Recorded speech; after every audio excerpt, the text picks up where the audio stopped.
Bab 591, Kerangka Hijau. Setelah menyaksikan kekuatan Wu Zhangkong, musuh mengirim 2 Mesya hitam untuk menundanya segera. Kebanyakan Mesya hitam tingginya sekitar 8 meter, tetapi yang dimiliki Star Luo Empire berbeda dari Dou Luo Kontinen. Kedua Mesya yang terbang menuju Wu Zhangkong menyerupai beruang raksasa dan seekor kera. Mesya hitam mirip kera hanya setinggi 5 meter, tetapi tampaknya sangat gesit. Itu memiliki 2 pasang sayap lipat berukuran berbeda di punggungnya, dengan jet burner di atas setiap sayap. Tampaknya sangat lincah di bawah gerakan 2 pasang sayap ini. Di sisi lain, Mesya beruang raksasa tingginya lebih dari 20 meter, dan itu tampaknya luar biasa penuh kekuatan dan keagungan. Itu diselimuti dalam perisai pelindung ungu gelap dengan kapak pertempuran raksasa di tangannya lebih dari 20 meter. Tanpa ragu salah satunya adalah model kekuatan, sementara yang lain adalah model gesit. Beruang raksasa berlari ke depan, kapak perang melambai dengan liar. Meskipun fisiknya besar dan tebal, ia mengayunkan kapak pertempuran yang mengeluarkan serangkaian bayangan di udara. Garis cahaya hitam pekat melintasi ratusan meter dalam sekejap langsung ke Wu Zhangkong. Sosok Wu Zhangkong tiba-tiba berubah menguap.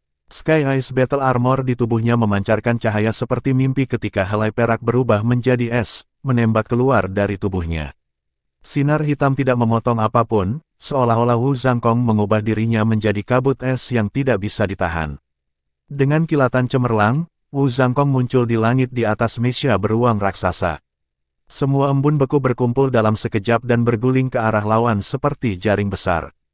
Mesya beruang raksasa itu begitu besar ukurannya, tidak punya tempat untuk menghindar. Namun, perisai pelindung yang telah dilengkapi membuat pertahanan yang kuat. Garis-garis cahaya ungu cerah melesat di mana penghalang ungu gelap disambar oleh kabut dingin. Itu tetap tebal dan kokoh tanpa ada tanda pecah. Sementara itu, sosok diam-diam muncul di punggung Wu Zhangkong pada saat yang tepat. 2 belati sepanjang 2 meter jatuh dan menebas langsung ke punggungnya. Mesya kera itu bergerak sangat cepat. Sementara beruang raksasa Mesya dan Wu Zhangkong bertabrakan satu sama lain secara langsung, tampaknya menjadi ilusi dan kemudian muncul di belakang Wu Zhangkong. Ini adalah Mesya tipe pembunuh yang paling menakutkan di medan perang. Tubuh Wu Zhangkong dengan anggun bergoyang. Gerakannya sangat lincah, seolah-olah dia benar-benar berubah menjadi bayangan, sedangkan pedang Skyfrost di tangannya berubah tembus dan mempesona. Tubuh seperti bayangan lenyap, dan Mesya kera tidak menemukan apapun. Secepat kilat, pedang Skyfrost meluas dan berubah menjadi lingkaran pedang. Ini adalah keterampilan jiwa kelima Wu Zhangkong, Frost Song Moon. Seseorang harus bertarung dan memenangkan pertempuran dengan tegas ketika dihadapkan dengan begitu banyak musuh yang tangguh. Berkali-kali, pedang raksasa itu menebas dengan keras. Langit sudah dipenuhi kabut es yang bercahaya. Garis-garis cahaya terang tiba-tiba keluar dari punggung beruang Mesya raksasa. Pertahanan ungu pelindungnya telah mencapai perlindungan ekstrim dalam sekejap. Cahaya yang tak terhitung jumlahnya menyembur keluar di belakang punggungnya. Itu adalah laras senjata. Karena ukuran tubuh Mesya beruang raksasa yang sangat besar, ia mampu menyimpan lebih banyak energi daripada Mesya biasa. Namun, ukuran tubuhnya yang sangat besar tidak membuatnya kebal terhadap serangan Frost Song Moon. Dentang, mendengar suara itu, Mesya beruang hitam raksasa tiba-tiba tertutup dari kepala hingga kaki dalam lapisan es putih. Wu Zhangkong kemudian menghilang ke udara tipis, hanya menyisakan embusan kabut es. Lusinan sinar jiwa ditembakkan pada posisi sebelumnya hanya untuk menemukan target mereka sudah tidak ada lagi. Mesya kera tercengang. Ia menyaksikan tanpa daya ketika Mesya beruang raksasa jatuh dari langit. Mustahil bagi seorang Mesya untuk istirahat dari setetes pada ketinggian ini, terutama dengan daya tahan Mesya hitam. Tetapi apa yang akan terjadi jika dibekukan? Kemungkinan besar Mesya akan hancur dan mungkin menyebabkan masternya tenggelam. Kabut dingin tiba-tiba membeku di punggung Mesya sementara itu tetap terpaku. Namun, kera Mesya bereaksi dengan cepat dan dengan gesit membalikkan tubuhnya di udara dalam upaya untuk melarikan diri. Tetapi kabut es yang ditinggalkan oleh Wu Zhangkong sebelumnya membeku dan segera membentuk jaring es. Mesya kera terperangkap dalam jaring es. Ini adalah Frost Song Moon dan Skyfrost Slash. 2 keterampilan jiwa yang hebat digabungkan dan diubah menjadi refleksi pedang yang transparan. Pedang itu tampak berkedip sebelum menghilang dengan segera. Sosok Wu Zhangkong melebur ke dalam kabut es dan lenyap sekali lagi. Mesya kera tampaknya berhenti sejenak di udara, sebelum tiba-tiba terbelah menjadi dua dan jatuh ke tanah. Itu semua sepertinya menghabiskan banyak waktu. Pada kenyataannya, itu terjadi dalam 2 napas. 2 Mesya hitam diturunkan dari langit oleh Wu Zhangkong. Ini menunjukkan perbedaan antara Mesya dan armor perang, dan juga perbedaan antara Master Jiwa biasa dan Master Jiwa Shrek Academy. Banyak lagi Mesya musuh telah tiba ketika Wu Zhangkong masih bertarung. Pertempuran hebat itu berlangsung lancar. Pertempuran jarak dekat lebih menakutkan daripada serangan jarak jauh. Yang terbaik yang bisa dilakukan penjaga kekaisaran Star Luo Empire adalah membentuk garis pertahanan untuk memblokir serangan frontal, tetapi ada terlalu sedikit dari mereka untuk menangani semua itu. Sementara itu, semua orang dari korps diplomatik benua Dou Luo sudah kelelahan. Mereka terluka dan terbunuh ketika kedua belah pihak saling bertabrakan. Tang Wulin merobek sebuah mobil dan menyelamatkan 2 penumpang lagi. Yuanen Yehui telah berubah menjadi kera raksasa Titan dan menahan 4 warga sipil di sisinya ketika dia berlari keluar. Dia menyerahkannya kepada siswa Royal Star Luo Academy sebelum dia berbalik dan bergegas masuk lagi. Saat itu, Mesya ungu turun dari langit. Pedang raksasa di tangannya menebas tepat di wajah Yuanen Yehui. Meskipun Yuanen Yehui telah berubah menjadi kera raksasa Titan, ukuran tubuhnya masih tidak bisa dibandingkan dengan Mesya yang kuat. Meski begitu, dia tidak berniat untuk mundur ketika dihadapkan dengan Mesya ungu. Ada kilatan cemerlang di matanya. Dia mengayunkan tinjunya dan dengan berani menyerang Mesya. Boom! Mesya ungu bertabrakan dengannya, pedang raksasanya menghantam tinju Yuanen Yehui. Yuanen Yehui tersandung mundur oleh 2 langkah, sementara dampaknya mengirim Mesya ungu terbang. Siswa Royal Star Luo Academy menatap dengan bingung. Apakah dia hanya menggunakan tubuhnya untuk secara fisik menyerang Mesya secara langsung? Dia benar-benar monster. Tinju Yuanen Yehui meninju secara bersamaan ketika dia tersandung ke belakang. Dia melepaskan 2 bola meriam udara, menembak lawannya dengan kuat. Pedang raksasa di tangannya bersinar dengan suar ungu yang menusuk ketika ia memblokir bola meriam udara. Itu menebas dengan ayunan panas yang membakar-membakar dengan cerah. Kekuatan ini adalah hasil dari menggabungkan Master Jiwa dan Mesya. Yuanen Yehui mengejek dengan dingin ketika cincin jiwa keempat di tubuhnya bersinar terang. Sosoknya sedikit menyusut tetapi otot-ototnya tampak lebih besar. Dia berlari ke depan dengan berani dan mengecam pukulan lainnya. Itu adalah iblis Titan. Ledakan. Suar menabrak tubuhnya dan langsung terbang ke segala arah. Fluktuasi energi yang mengerikan meledak. Mesya ungu dan pedangnya terlempar ke belakang karena pukulan Yuanen Yehui. Ini adalah Yuanen yang kuat. Sementara itu, sosok lincah diam-diam muncul di sisi Mesya. Sosok itu melintas dan menghilang. Mesya ungu yang mengambang di udara tiba-tiba menegang, jatuh dari langit, dan jatuh ke tanah. Xie menyentuh ujung kakinya ke tubuh Mesya, lalu dia berjungkir balik di udara dan menuju kereta jiwa sekali lagi. Dia tidak lupa untuk memberi Yuanen Yehui jempol pada saat yang sama. Yuanen memutar matanya ke arahnya. Ekspresinya tumbuh lebih serius, karena ada lebih dari 10 Mesya yang terbang ke arah mereka pada saat itu. Ada Mesya hitam, 4 Mesya ungu, sedangkan yang tersisa berwarna kuning. Sangat jelas bahwa musuh menyadari bahwa lawan mereka tidak begitu mudah untuk dihadapi. Mereka mengirim bala bantuan terkuat mereka langsung ke mereka. Kelompok Akademi Shrek tidak takut pada Mesya ungu atau kuning. Namun, suatu Mesya yang diangkat ke level hitam sudah sepenuhnya keluar dari dunia ini. Orang yang mengendalikan Mesya setidaknya adalah Kaisar Jiwa berantai 6. Kemampuan bertarung seorang Kaisar Jiwa dengan Mesya berada di luar imajinasi seseorang. Tinggalkan Mesya hitam untukku, sisanya milikmu, sebuah suara yang jelas bergema dari dalam kereta. 2 sosok dilempar keluar dari kereta menuju siswa Royal Star Luo Academy yang bergegas untuk menerimanya. Segera setelah itu, sosok emas melonjak ke langit ke sisi Yuanen Yehui. Itu Tang Wulin. Dia telah mengambil langkah besar ke atas mobil dan melompat ke langit. Dia mengayunkan tangannya ke depan dan menembakkan 2 tanaman merambat Kaisar Blue Silver ke arah Mesya hitam. Feng Linwan adalah Master Mesya hitam terkenal dalam pemberontakan kerangka hijau. Dia berusia 27 tahun ini, tetapi dia telah mencapai basis budidaya Kaisar Jiwa. Dia adalah bintang yang naik daun dari organisasi dan pasti akan menjadi Master Mesya surgawi di masa depan. Dia memiliki kecenderungan untuk Mesya sejak usia dini, setelah berurusan dengan mereka setiap hari sejak dia berusia 3 tahun. Hampir setiap malam ia tidur di sebuah Mesya. Itu seperti perpanjangan dari tubuhnya sendiri. Dia mulai berlatih dengan susah payah sejak jiwa bela dirinya terbangun untuk menjadi Master Mesya yang kuat, dan dia telah belajar tentang mengoperasikannya sejak dia masih muda. Dia tidak pernah mengambil profesi apapun atau bahkan berusaha belajar tentang subprofesi lainnya. Mesya adalah semua kepuasan yang dia butuhkan. Seorang Master Armor tempur sangat kuat, tetapi dia telah berpikir bagaimana kekuatan individu seorang guru jiwa bisa dibandingkan dengan kekuatan teknologi. Mechas terus menjadi lebih canggih. Dia percaya bahwa suatu hari mereka pasti akan melampaui baju perang dan menjadi yang terkuat dari semuanya. Bab 592, Pertempuran Melawan Mesya Hitam.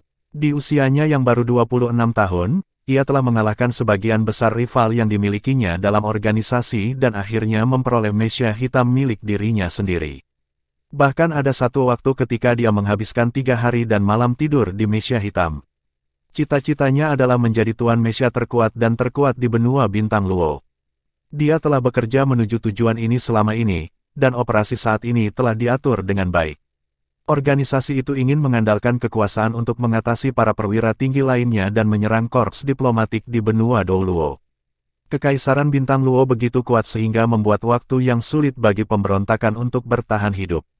Mereka membutuhkan kekuatan eksternal untuk mengganggu dan mengalihkan perhatian pemerintah sehingga mereka akan mendapatkan lebih banyak waktu dan ruang untuk melanjutkan keberadaan mereka. Tanpa ragu, benua Douluo mampu menyebabkan tekanan dan kesulitan paling besar bagi Kekaisaran Bintang Luo. Jadi, misi mereka kali ini adalah menghancurkan korps diplomatik dari benua Douluo untuk memicu pelarian antara kedua benua. Misi mereka saat ini sangat rahasia. Sebelum hari ini, semua komunikasi telah macet ke titik di mana bahkan sebagian besar dari mereka sendiri tidak mengetahui operasi ini. Mereka menggunakan meriam jiwa yang memiliki kemampuan radar jamming untuk meluncurkan serangan jarak jauh, langsung membombardir kereta jiwa. Seperti yang diharapkan, rencana mereka berhasil. Namun, mereka tidak berharap pembangkit tenaga listrik akan hadir di antara korps diplomatik yang mampu menjaga kereta itu sendiri. Dari orang dalam mereka telah mengumpulkan cukup informasi untuk mengetahui bahwa ada Hyper Douluo dalam korps diplomatik dari benua Douluo. Segala sesuatu yang lain sebagian besar didasarkan pada informasi yang tidak jelas, tetapi mereka masih mengirim Mesya Surgawi untuk memegang garis kali ini. Namun, fase operasi berikutnya tidak berjalan semulus yang diperkirakan. Setelah baku tembak sesaat, mereka berhasil menekan lawan mereka dengan senjata besar mereka tetapi hanya menyebabkan sejumlah kecil korban di korps diplomatik benua Douluo. Mayoritas dari mereka yang berada di jajaran korps diplomatik adalah penguasa jiwa dengan kemampuan tempur yang cukup besar. Seiring dengan penguatan dari pasukan Brigade Mesya Kekaisaran Star Luo, serangan itu tidak berhasil. Waktu dan pasang tidak menunggu manusia. Panggilan korps diplomatik untuk bantuan sudah dikirim, dan pasukan bantuan pasti akan tiba dalam waktu singkat. Meskipun mereka mengerti bahwa mempertahankan serangan jarak jauh mereka akan lebih efektif, mereka memilih untuk melibatkan mereka dalam pertempuran jarak dekat untuk sepenuhnya menghilangkan korps diplomatik benua Douluo dalam waktu sesingkat mungkin. Feng Linwan sudah memperhatikan ini sebelumnya, bahwa Gu Yue seperti baterai meriam jiwa. Gadis muda ini bisa menembakkan berbagai sinar cahaya dari stafnya tanpa amplifikasi dari Mesya dan telah memblokir sebagian besar serangan menuju mereka. Dia kemudian meminta untuk dikirim ke garis depan dan langsung menuju ke arah itu.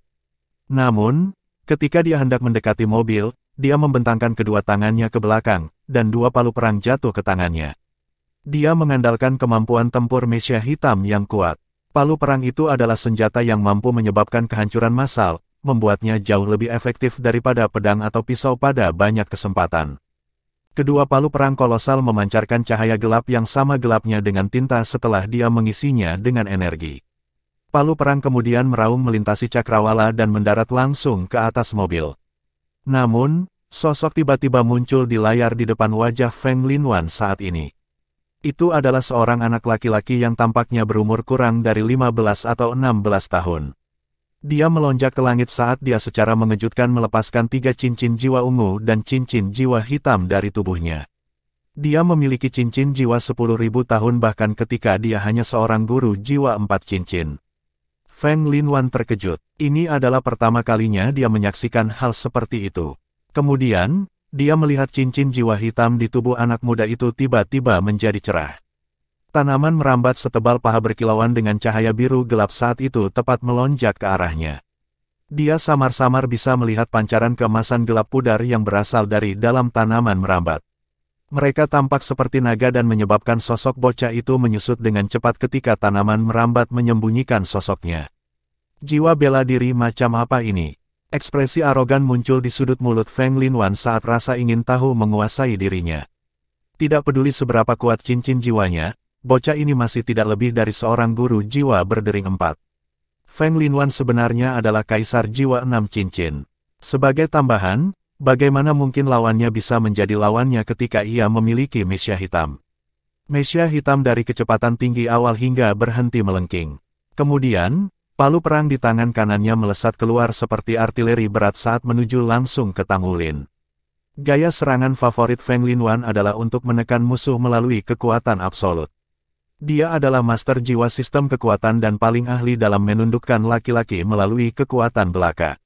Ruang di sekitarnya tampak runtuh begitu palu perang hitam terbang keluar, bahkan menyebabkan udara di sekitarnya terdistorsi untuk sesaat, dan udara yang terkompresi sangat parah untuk mengeluarkan ledakan cahaya. Tanaman merambat yang terjalin di depan palu perang raksasa tampak lemah karena secara bertahap mundur. Namun, sesuatu yang mengejutkan terjadi segera setelah itu. Tanaman merambat tebal yang merekot tiba-tiba meliuk-liuk ke jala besar di langit. Memang benar, palu perang cukup kuat untuk memaksa jaring mundur dengan kekuatan yang sedemikian rupa sehingga bahkan mengangkat jaring sampai batas tertentu. Namun, momentumnya berangsur-angsur berkurang. Jaring besar bergerak secara horizontal saat ia bolak-balik. Itu menyerap dan mengeluarkan energi dari palu raksasa untuk menahan serangan yang kuat. Hah, ketakutan muncul di mata Feng Linwan. Palu perangnya tidak menyerang dengan kekuatan biasa. Itu diilhami dengan kemampuan jiwanya, Sater. Sater akan aktif ketika seseorang dipukul oleh palu dan umumnya, siapapun yang berada di ujung penerima akan mati secara tragis. Namun, ketika palu perang menabrak tanaman merambat, mereka jelas memancarkan cahaya biru dan emas. Seseorang tidak bisa melihat meridian dan tulang di dalam tanaman merambat yang melucuti palu raksasa dari kemampuan ofensifnya. Saat itulah mesya hitam melambaikan tangan kanannya untuk mengingat palu raksasa saat Feng Linwan mengerutkan kening. Karena dia bisa melemparkan palu raksasanya dalam gerakan ofensif, dia secara alami memiliki kemampuan untuk memanggil mereka kembali ke formasi jiwanya.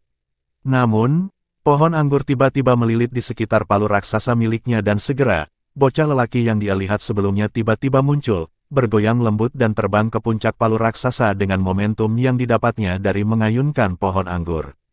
Sepasang palu raksasa mesya hitam panjangnya sekitar 5 meter, termasuk panjang porosnya. Kepala palu itu berdiameter lebih dari 2 meter sehingga bocah lelaki yang berjungkir balik ke palu raksasa tampak sangat kecil. Jaring besar sulur terurai dan dengan cepat menyebar ke seluruh tubuhnya, seperti gurita yang ganas dengan tentakel yang tak terhitung jumlahnya. Kau berusaha terbunuh, Feng Linwan mendengus dingin. Kamu cukup kalkulatif untuk menggunakan palu sendiri untuk mendekati saya. Jika itu masalahnya, aku akan membiarkanmu mendekatiku.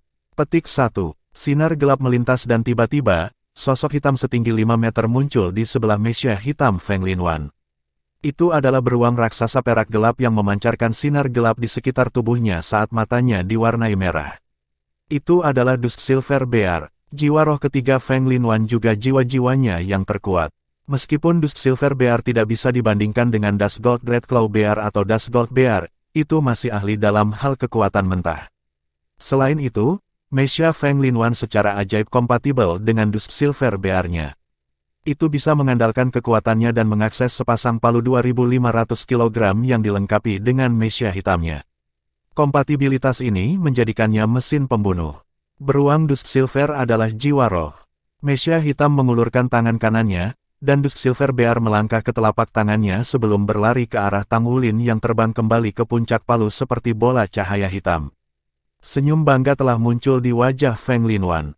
Jiwa roh Dusk Silver beruang 10.000 tahun begitu kuat sehingga bisa merobek lawan menjadi berkeping-keping ketika sudah cukup dekat. Jika Tang Wulin memilih untuk menghindari serangannya, maka ia akan menguasai palu raksasa mesya untuk melanjutkan serangannya dengan cara yang paling kejam. Itu masih akan berakhir dengan kematiannya yang tak terhindarkan. Ini adalah pertempuran terakhir yang harus dilibatkan Feng Linwan secara langsung sebelum ia akhirnya bisa membunuh semua penguasa jiwa dalam korps diplomatik. Beruang Dusk Silver sangat cepat, tubuhnya berkelebat dan hampir seketika, tiba di depan palu raksasa, sudah membawa taringnya yang ganas ketika merentangkan cakarnya yang besar, membuatnya seolah-olah mencoba memeluk. Namun, pada saat inilah bayangan hitam besar tiba-tiba muncul di belakang Tang Wulin. Bab 593, memusnahkan beruang Dusk Silver. Namun, itu bukan tubuh yang lengkap dan hanya tengkorak raksasa. Matanya adalah warna merah berdarah yang mengurangi cara awal kekerasan Dusk Silver Bear, menekannya sampai hampir tidak ada apa-apa. Meskipun itu hanya tengkorak, itu saja jauh lebih besar daripada Dusk Silver Bear. Tiba-tiba, itu membuka mulutnya dan melolong kaget. Jiwa roh yang hanya 10.000 tahun. Siapa yang tidak memilikinya? Tuan Naga, jiwa roh umumnya cerdas. Semakin kuat basis kultivasi jiwa roh, semakin besar kebijaksanaannya. Ketika mereka mencapai peringkat 10.000 tahun jiwa roh, kebijaksanaan mereka tidak akan kalah, bahkan dengan manusia. The Dusk Silver Bear benar-benar lebih lemah dalam hal kecerdasan jika dibandingkan dengan jiwa roh lain pada peringkat yang sama. Namun, itu dibuat untuk ini dengan naluri yang tajam. Makhluk macam apa itu Overlord Dragon? Itu adalah tuan yang benar. Salah satu yang mendominasi binatang jiwa terestrial dan adalah makhluk yang sudah punah puluhan ribu tahun yang lalu. Namun, di dalam garis keturunannya, aku adalah aura Raja Naga Emas. Itu adalah salah satu binatang jiwa Dragonkin paling murni dalam garis keturunan langsung Raja Naga Emas. Itu benar-benar penguasa kekuatan. Oleh karena itu, ketika raungan jiwa roh keras kepala naga Overlord terdengar, hal pertama yang muncul dalam hati beruang Dusk Silver adalah ketakutan, ketakutan ekstrim. Itu sangat agresif sebelum ini ketika sedang mempersiapkan serangannya, tetapi sekarang, tubuhnya meringkuk. Namun, masih memiliki momentum dan melanjutkan tugasnya terhadap Tang Wulin. Kemudian, Feng Linwan melihat adegan yang membuatnya menatap dengan mulut ternganga. Bocah lelaki yang berdiri di atas palu raksasa tiba-tiba membungkuk dan tangan kanannya mulai berkedip-kedip dengan cahaya kemasan. Berbekal cakar emas yang tajam, dia dengan berani mencakar gagang palu raksasa hitam itu. Meskipun palu raksasa ditempa dari superalloy, itu sama rapuhnya seperti tahu di hadapan cakar emasnya yang besar. Kemudian, 2.500 kg raksasa yang merupakan kebanggaan Feng Linwan dipetik oleh anak muda dari bawah kakinya dan dilemparkan ke udara. Kekuatan tarikannya adalah tampilan kekuatan belaka. Jelas, jumlah kekuatan yang ditunjukkan anak muda itu pasti lebih dari 5.000 kg. Ledakan, palu raksasa itu menabrak tubuh Dusk Silver Bear. Tidak pernah diharapkan bahwa palu raksasa yang seharusnya senjatanya akan digunakan untuk melawannya. Hanya beberapa saat yang lalu, itu telah menghancurkan banyak lawan dengan palu raksasa itu. Namun, saat ini menjadi saksi kekuatan mengerikan yang dimiliki palu setelah itu di ujung penerima. Orang hanya bisa membayangkan kedalaman rasa sakit yang ditimbulkan oleh efek khusus Krus. Bang! Itu adalah serangan langsung pada tubuh besar Dusk Silver Bear oleh palu raksasa dan jatuh ke tanah. Kemudian, momentumnya berkurang. Mesya hitam masih bisa membawa palu ke dirinya sendiri, dan segera terbang menuju lokasi awalnya. Secara alami, itu membawa tubuh Tang Wulin bersamanya saat terbang kembali. Sialan, Feng Linwan tidak bisa menahan diri dan bersumpah. Apakah anak muda ini bahkan manusia? Apakah dia bahkan manusia? Petik 1. Ketika dia melihat Tang Wulin, yang dia lihat hanyalah seekor naga dalam wujud manusia. Namun, sebagai pemuda yang paling menonjol dan menjanjikan dalam organisasinya, reaksi Feng Linwan juga sangat cepat. Dia dengan cepat memotong tarikan mesya pada palu raksasa, menyebabkan palu 2.500 kg jatuh ke bawah dalam terjun bebas. Hampir pada saat yang sama, tubuhnya melintas dan muncul di samping Tang Wulin hampir seketika saat mengayunkan palu kirinya ke arah Tang Wulin. Tidak peduli seberapa kuat Anda masih seorang guru jiwa 4 cincin. Tidak mungkin kamu bisa terbang bagaimanapun caranya. Petik 2. Saat Tang Wulin merasakan palu raksasa itu jatuh, ia segera menarik palu itu di udara. Dengan momentum itu, dia membalikkan tubuhnya dan mengarahkan palu raksasa ke arah mesya hitam, melemparkan tubuhnya ke samping. Dia saat ini sekitar 30 meter dari tanah, dan mesya hitam punya cukup waktu untuk bergoyang ke satu sisi untuk menghindari serangan langsung dari palu. Pada saat yang sama, ia mencoba menarik palu kembali ke genggamannya sekali lagi. Selama waktu ini, tubuh Tang Wulin sudah terbang miring ke arah yang jauh, membuat jarak di antara mereka. Aku harus membunuh tuan jiwa manusia ini. Dia sangat muda tetapi sudah memiliki 4 cincin. Akan jadi apa dia ketika dia bertambah tua? Petik 1. Sebuah kekejaman melintas di mata Feng Linwan. Dia sudah mengunci Tang Wulin. Pada saat ini, mesia kuning sedang bertabrakan dengan tubuh terbang Tang Wulin. Gagasan mencari keuntungan yang tidak semestinya hadir dalam hati siapapun. Senjata mesia kuning adalah pedang besar dan secara naluriah, itu meretas dan menebas langsung ke Tang Wulin. Kaisar Blue Silver Huge menjelajah dari belakang Tang Wulin seolah-olah mereka memiliki mata. Kemudian, cincin jiwa pertamanya berkedip dan tanaman merambat langsung melingkar ke atas. Great Sword meretas tanaman merambat dari Blue Silver Overload Transformation dan bahkan tidak meninggalkan goresan meskipun kekuatan besar yang dipamerkannya. Saat tanaman merambat terus melilit di sekitarnya, Tang Wulin membalik dan mendarat di pundak mesia kuning saat tanaman merambat melingkari mesia kuning, membungkusnya dengan kuat. Feng Linwan dan mesia hitamnya sudah dengan cepat bergegas. Tanaman merambat Tang Wulin mengayunkan dan melemparkan mesia kuning itu ke dalam genggamannya ke udara. Feng Linwan mengambil kendali mesia hitam dan langsung melambat. Kemudian mengangkat kaki kanannya dan menggunakannya sebagai perisai untuk memblokir mesia kuning. Bagaimanapun, mereka adalah kawan dan kehilangan kendali atas mesia seseorang di udara adalah urusan yang sangat berbahaya. Namun, ini tidak akan menimbulkan masalah selama dia bisa membantu menstabilkan tubuhnya. Pada saat ini, sosok terlihat muncul dari pinggang mesia kuning. Kilatan terlihat saat muncul di depan kokpit mesia hitam hampir seketika. Saat itulah raungan naga yang bersemangat terdengar, dan kepala naga emas meledak di dada mesia hitam. Ketika Tang Wulin melemparkan mesia kuning ke udara, ia berhasil menggunakan rumput Blue Silver untuk menariknya kembali ke punggungnya. Dia berhasil mengambil kesempatan untuk menyergap mesia hitam ketika berusaha untuk membantu mesia kuning menstabilkan tubuhnya. Naga emas mengejutkan surga, tidak ada cara untuk menghindari serangan itu. Bagaimanapun, Mechas bukan manusia.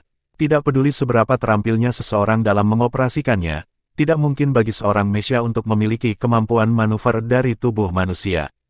Namun, kecakapan defensif dari mesia superior terwujud pada saat ini. Di tengah cahaya gelap, penghalang pelindung meledak dengan naga emas mengejutkan surga, mengirimkan cahaya yang menyilaukan. Ketika mesia kuning di dekatnya terkena gelombang energi yang kuat, itu langsung melesat keluar seperti bola meriam dan menabrak tanah. Dia akhirnya berada di jarak dekat. Pada saat ini, kemampuan Tang Wulin juga meletus. Cincin jiwa kedua di tubuhnya bersinar, menandakan kedatangan Blue Silver Impaling Array. Di bawah transformasi Blue Silver Kaisar, anggur Blue Silver Kaisar melonjak keluar dalam kegilaan, berkedip liar seperti paku tajam yang tak terhitung jumlahnya yang menusuk bagian belakang penghalang pelindung mesia hitam di udara. Penghalang energi pelindung dari mesia hitam melemah secara dramatis karena terus-menerus ditusuk. Ketika itu terjadi, getaran aneh lainnya tampaknya mengambil kesempatan untuk menyerang. Feng Linwan menemukan dengan kaget bahwa mesia hitamnya sekarang tumpul. Jika ini adalah Blue Silver Grace tua, Blue Silver Impaling Array tidak akan pernah bisa mencapai prestasi ini. Namun, sekarang Kaisar Blue Silver yang ditingkatkan oleh keterampilan jiwanya 10.000 tahun, transformasi Tuan Blue Silver. Cahaya keemasan menyala terang di tubuh Tang Wulin saat dia melepaskan tubuh naga emas, secara dramatis meningkatkan kekuatannya sekali lagi. Kedipan yang terlihat jelas di matanya adalah keliaran yang keras kepala. Pada jarak yang begitu dekat, Feng Linwan bisa dengan jelas melihat garis liar di tatapannya. Ini adalah pertama kalinya rasa takut muncul dalam hati Feng Linwan. Hampir tanpa ragu-ragu, ia mengambil kendali atas sepasang palu raksasa yang dimilikinya untuk meluncurkan serangan balik yang berani, langsung menyerang dada Tang Wulin. Namun, tanaman merambat Kaisar Blue Silver dengan cepat menganyam diri menjadi tameng di belakang Tang Wulin. Anehnya, dia tidak menghindari serangan tetapi mempertahankan keseimbangan tubuhnya di udara dengan hanya pisau Blue Silver Grace yang dipintal di sekitar mesia hitam. Tak terhitung lagi pohon anggur Kaisar Blue Silver melindungi punggungnya. Di tangan kanannya, cahaya dari cakar naga emas bersinar terang. Dengan peningkatan tubuh naga emasnya, itu meningkatkan beberapa kali lipat dalam ukuran sekali lagi. Ujung-ujungnya menelan dan memuntahkan cahaya keemasan pada saat yang sama. Feng Linwan mendengus marah. Duduk di kokpit pilot, tubuhnya juga bersinar terang. 2 cincin jiwa kuning, 3 ungu dan hitam, ke-6 cincin jiwanya bersinar. Dia menanamkan mechanya dengan kekuatan jiwa dan tiba-tiba, energi permukaan mecha hitam meningkat pesat. Ledakan, kedua palu melakukan serangan balik, menyerang tanpa ampun pada Blue Silver Finesse di belakang Tang Wulin. Meskipun kekuatan defensif Kaisar Blue Silver yang telah mengalami transformasi Tuan Blue Silver luar biasa, palu masih mendarat di punggung Tang Wulin dari serangan habis-habisan dari mecha hitam superior. Namun, pada saat itulah cincin jiwa di tubuh Tang Wulin berubah menjadi 2 yang emas. Cincin jiwa kedua berkedip dan tubuhnya meledak dengan kilau, membuatnya tampak seperti cermin. Pada saat yang sama ia dipukul, raungan naga besar muncul dari dalam tubuh Tang Wulin. Cahaya keemasan di Golden Dragon Claw di lengan kanannya tiba-tiba bertambah setengah kaki panjangnya. Dia mendapat dukungan dari dampak mengerikan di belakangnya dan langsung mencakar kokpit pilot mecha hitam itu. Dia bahkan bisa memblokir itu. Otak Feng Linwan sejenak kosong. Itu adalah palu raksasa dengan berat mengejutkan 2.500 kg. Dengan tambahan super mecha dan kekuatannya sendiri, mereka akan seberat ribuan kilogram. Dia bahkan bisa memblokir sesuatu seperti itu. Di atas lautan luas, 2 bulan menguatkan dirinya sendiri tidak sia-sia. Tujuan akhir dari sekte tubuh adalah untuk potensi tubuh manusia dan mengubahnya menjadi senjata terhebat. Dibandingkan dengan waktu di Douluo benua 2 bulan lalu, kekuatan Tang Wulin saat ini jauh lebih kuat daripada sebelumnya. Kekuatan tubuhnya bahkan beberapa kali lebih besar dari sebelumnya. Ketika Kaisar Blue Silver terbangun, tubuhnya juga telah mengalami transformasi, membalikkan seluruh dunianya. Dalam hal kemampuan bertahan, bahkan Wu Zhangkong mungkin tidak jauh lebih baik darinya. Pada saat ini, Tang Wulin menunjukkan kemampuan dan kekuatan tubuhnya sepenuhnya bersama dengan kemampuan jiwa bela diri dan garis keturunan. Bab 594 Pemusnahan. Serangan ini berisi kekuatan naga emas mengejutkan surga, peningkatan tubuh naga emas yang mendominasi, dan kelembaman dari pukulan 2 palu raksasa. Pertahanan mecha hitam hancur dalam sekejap. Cakar naga emas dengan berani meraih kokpit mecha. Di tengah-tengah suara indik logam yang menusuk telinga, cahaya keemasan berkedip di depan mata semua orang. Saat Feng Linwan memandang dengan ketakutan, cincin jiwa kelima di tubuhnya meletus dan dia berubah. Fisiknya tiba-tiba naik dan dia menyilangkan tangannya di depan dirinya sendiri. Jiwa bela dirinya adalah beruang Dusk Silver. Tidak ada keraguan kekuatan pertahanan dari Dusk Silver Bear. Kekuatan besar adalah sifat intinya. Tetapi di hadapan cakar naga emas, kekuatan pertahanan ini tampak lemah, bahkan dengan basis budidaya jiwa kaisarnya. Cakar naga emas Tang Wulin saat ini adalah kombinasi dari kekuatan jiwanya yang bercabang 4, kekuatan esensi darah dari seluruh tubuhnya, dan peningkatan tubuh naga emas yang mendominasi yang menciptakan kekuatan ribuan kilogram. Kedua lengannya yang tebal tertusuk dalam sekejap. Cakar naga yang sangat besar telah menembus sampai ke dadanya sebelum dihentikan oleh otot dan tulang Dusk Silver Bear setelah dia secara paksa menggunakan kekuatan jiwanya yang bercabang 6. Sedikit lagi, hanya sedikit lagi. Feng Linwan tidak bisa lagi peduli tentang rasa sakit yang hebat di lengannya. Semua rambut halus di tubuhnya berdiri tegak. Dia tidak pernah menyangka bahwa seorang pemuda yang hanya seorang leluhur jiwa berdering 4 akan begitu dekat dengan mengancam hidupnya.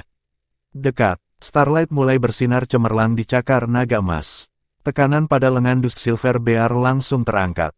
Pisau emas gelap yang tajam melesat keluar dari titik cakar naga emas. Battle Armor. Teriakan terakhirnya dipenuhi dengan kecemasan.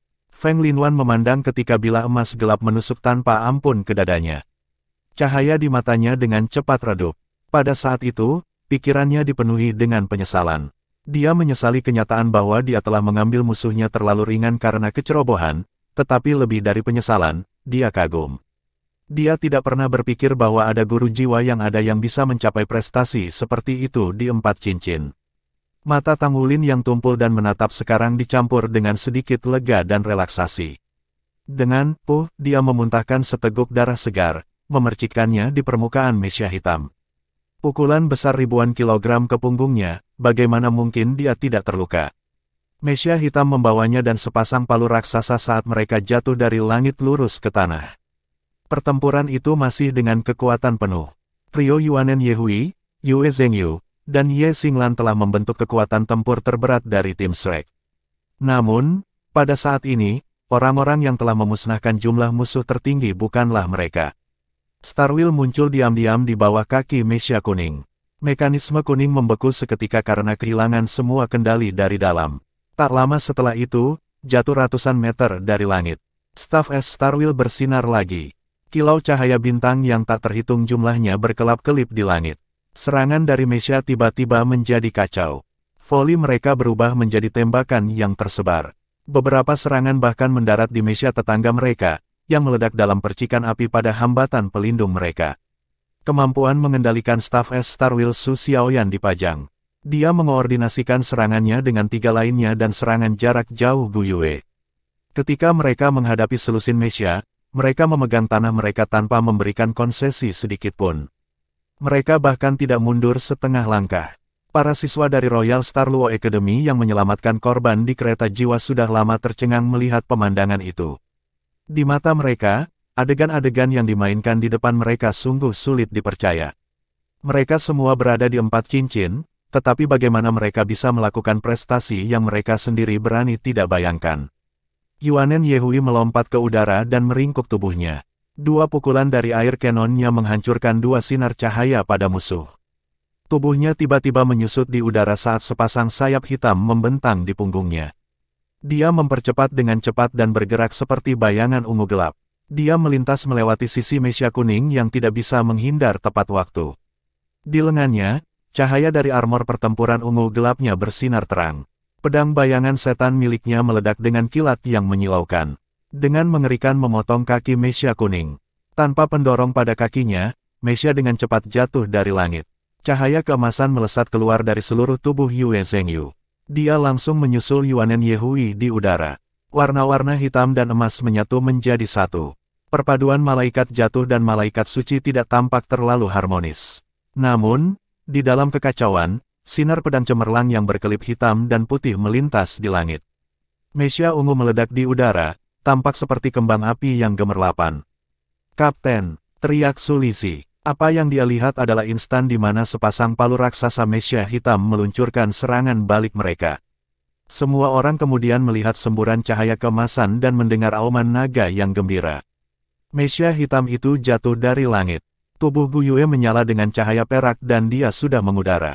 Dengan flash lain, dia pergi di bawah Mesia hitam.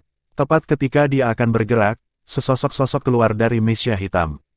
Itu melangkah melawan Mesia untuk memperlambat penurunannya. Mata Gu Yue berseri-seri. Sinar cahaya perak bersinar dari tongkatnya. Detik berikutnya, sosok itu ditarik paksa ke arahnya. Ada bekas darah di tepi bibir Tang Wulin, tetapi di matanya, hanya ada kegembiraan. Ini adalah pertama kalinya dia menghancurkan Mesia hitam. Mesia super yang sebenarnya. Selain itu, lawannya berada di peringkat Kaisar Jiwa 6 cincin. Bahkan jika semua ini karena lawannya terkejut ketika ledakan kekuatan tiba-tiba Tang Wulin membuatnya tidak punya waktu untuk bereaksi, hasilnya jelas. Dia telah berhasil, dengan kekuatannya yang gagah, dalam mengalahkan lawan yang begitu kuat secara paksa. Jika dia bisa melakukan itu, luka kecil yang dia derita ini bukan apa-apa. "Apakah kamu terluka?" Gu Yue bertanya dengan hati-hati. "Aku baik-baik saja, ayo turun. Aku ingin sepasang palu itu," kata Tang Wulin kepada Gu Yue. Cahaya perak menyala saat Gu Yue memegang Tang Wulin dan berteleportasi ke tanah. Super Mesia hidup sampai kata super. Meskipun telah jatuh dari langit, selain luka tusukan di dadanya, tidak ada tanda-tanda kerusakan. Tang Wulin tanpa takut mengambil sepasang palu raksasa yang panjangnya 5 meter. Dia tidak memiliki cakar naga emas di tangan kirinya, jadi dia menggunakan tangan kanannya untuk menggoreskan beberapa tanda ke palu lain sehingga lebih mudah baginya untuk mendapatkan pegangan di atasnya. Kemudian, dengan satu tangan, dia mengangkat kedua palu besar itu. Ujung bibir Gu Yue bergerak-gerak. Dia dengan cepat mundur ke belakang. Orang ini semakin kuat. Tang Wulin melambaikan tangannya. Dia mengetuk tanah dengan ujung jari kakinya dan mulai berputar cepat di tempat. Dalam waktu singkat, semburan angin kotor menyebar ke segala arah. Ketika para Mesia yang menyerang mereka dari atas melihat pemandangan ini, mereka semua dengan cepat melaju ke ketinggian yang lebih tinggi. Tekanan pada Yuanen Yehui dan yang lainnya meringankan segera setelah itu. Tidak ada yang ingin bertabrakan dengan palu yang mengerikan itu. Itu akan mengorbankan nyawa mereka. Saat itu, lolongan nyaring dan melengking tiba-tiba datang dari jauh. Sepetak besar titik-titik hitam terbang dengan cepat menuju lokasi mereka.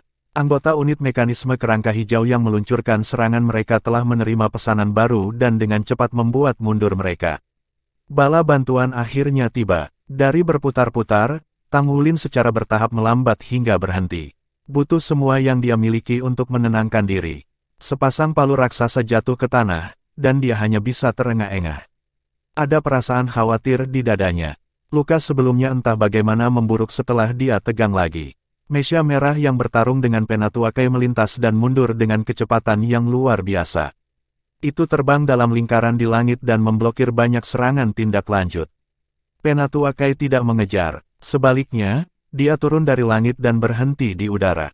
Melindungi korps diplomatik lebih penting daripada menghancurkan musuh.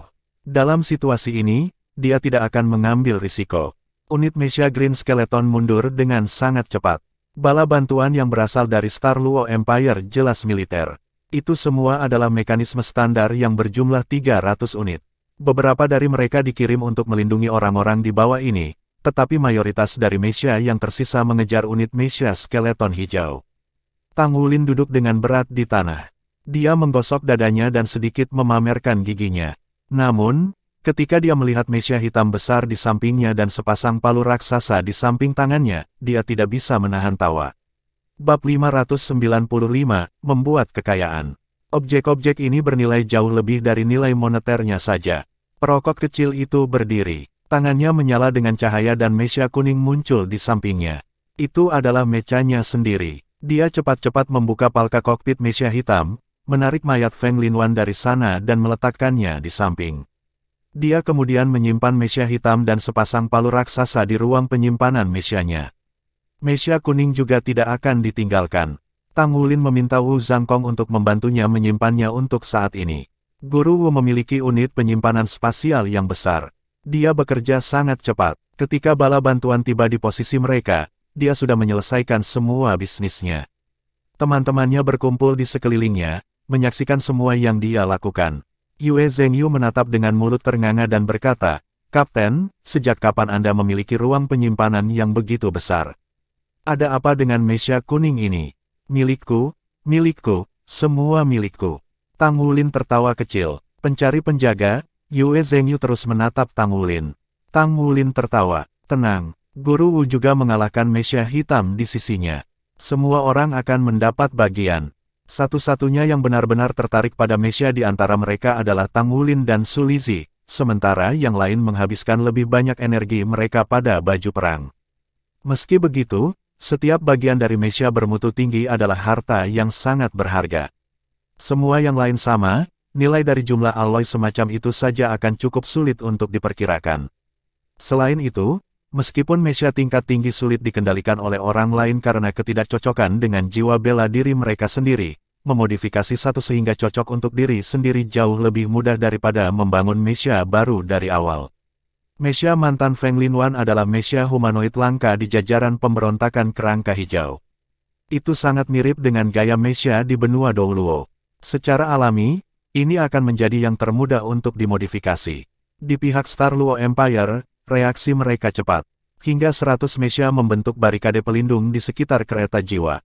Mesia medis telah mendarat dan mulai menyembuhkan yang terluka dan menyelamatkan yang sekarat. Wu Zhangkong turun dari langit dan mendarat di samping mereka. Ketika dia melihat bahwa semua orang baik-baik saja, dia mengangguk sedikit dan tidak banyak bicara. Namun, tatapannya telah lama melekat pada Tang Wulin. Bahkan jika orang-orang jauh tidak melihat cara Tang Wulin menghancurkan mesia hitam, bagaimana mungkin Wu Zhangkong, yang selalu mengawasi mereka, tidak memperhatikan. Pada saat itu, dia sudah siap untuk terbang dan menyelamatkan mereka jika diperlukan. Namun, dia tidak pernah berpikir bahwa Tang Wulin akan dapat menghancurkan mesia hitam sendiri. Ini bukan lagi masalah kekuasaan. Bocah lelaki ini telah tumbuh lagi, dan jiwa bela dirinya tampak berbeda dari sebelumnya. Sebagai seorang guru di Akademi Shrek, dan sebagai alumnus akademi itu sendiri, Wu Zhangkong telah melihat banyak siswa yang sangat berbakat dengan bakat alami. Namun, Ini adalah pertama kalinya dia melihat keanehan seperti Tang Wulin. Ketika dia pertama kali menatapnya, jiwa bela dirinya tidak lebih dari rumput Blue Silver. Namun, dengan berlalunya waktu, dia tidak hanya menunjukkan tekad yang mengejutkan dan kerja keras, kemampuan alaminya juga berubah terus-menerus. Sekarang kekuatannya memungkinkannya untuk mendapatkan posisi pemimpin di timnya, dan tampaknya wakafnya yang alami telah berkembang sesuai dengan itu. Tang Wulin duduk bersila di tanah. Dia menggunakan metode surga misterius untuk menyembuhkan dirinya sendiri. Cedera utama yang dideritanya adalah akibat gegar otak. Dengan kemampuan defensif dari Blue Silver Grass, kerusakan yang sebenarnya dia terima tidak terlalu parah. Kereta jiwa dan relnya memakan banyak korban. Jelas bahwa mereka tidak bisa mengangkut penumpang lagi. Dari Star Luo Empire, bis jiwa mewah dikirim untuk menjemput mereka. Ratusan Mesya juga tinggal di belakang untuk bertindak sebagai pendamping mereka. Serangan ini datang terlalu tiba-tiba, tetapi setidaknya tidak ada terlalu banyak korban. Yang sedang berkata, karena masalah ini melibatkan kedua benua, itu adalah masalah diplomatik yang mengerikan. Untungnya, semua ini bukan urusan Tang Wulin dan yang lainnya. Masalah-masalah ini secara alami diserahkan kepada atasan untuk ditangani. Penyergapan itu jelas menunjukkan kepada mereka bahwa benua bintang Luo tidak sepenuhnya damai, juga bukan tempat yang aman. Kami sudah mengumpulkan intelijen tentang situasi ini. Faksi yang menyergap kami adalah sebuah organisasi yang disebut Kerangka Hijau. Mereka adalah gerakan pemberontak di dalam Kekaisaran Bintang Luo. Mereka memiliki kekuatan yang hebat dan telah menduduki dua provinsi dari Bintang Luo. Kekaisaran yang letaknya strategis dan sulit diakses. Kekaisaran telah melibatkan mereka dalam pertempuran skala besar berkali-kali, tetapi mereka tidak pernah berhasil memusnahkan pemberontakan karena banyak ahli di pucuk pimpinan kelompok. Yang bisa mereka lakukan meminimalkan wilayah mereka. Serangan mereka kali ini jelas ditujukan untuk mengintensifkan konflik antara federasi dan kekaisaran untuk membeli waktu lebih banyak. Petik 2. Sangat mudah untuk melihat kondisi pemberontakan Kerangka Hijau saat ini. Selain itu, setelah pertempuran ini, Tang Wulin dan yang lainnya telah membiasakan diri dengan para siswa dari Royal Star Luo Academy. Segera setelah mereka disergap, jika bukan karena bantuan tepat waktu Tang Wulin, para siswa Akademi Bintang Kerajaan Luo ini akan terluka juga. Selain itu, kekuatan yang mereka tunjukkan setelah itu telah membuat siswa Star Luo benar-benar menghapus pemikiran untuk membuat musuh keluar dari mereka. Adegan Tang Wulin menghancurkan Mesya Hitam telah meninggalkan kesan yang terlalu dalam pada mereka. Itu tidak terduga, terutama ketika dia mengambil palu raksasa dan memukuli Dusk Silver Bear. Pandangan beberapa siswa perempuan dari Royal Star Luo Academy terasa berbeda dari sebelumnya. Tang Wulin, bagaimana bisa kamu begitu kuat? Seberapa berat palu itu? Seorang siswa Akademi Royal Star Luo bertanya dengan tatapan ingin tahu. Hah, ini tidak berat sama sekali. Saya pikir itu kosong. Tang Wulin memasang tampang berwajah batu. Aku akan bodoh mempercayaimu. Selain ukiran sirkuit inti, bagaimana mungkin senjata Super Mesya menjadi kosong? Lalu kenapa kamu bertanya padaku semua ini jika kamu tahu jawabannya selama ini? Tang Wulin, apakah kamu tahu kecerdasan emosionalmu? Dadaku, itu sakit.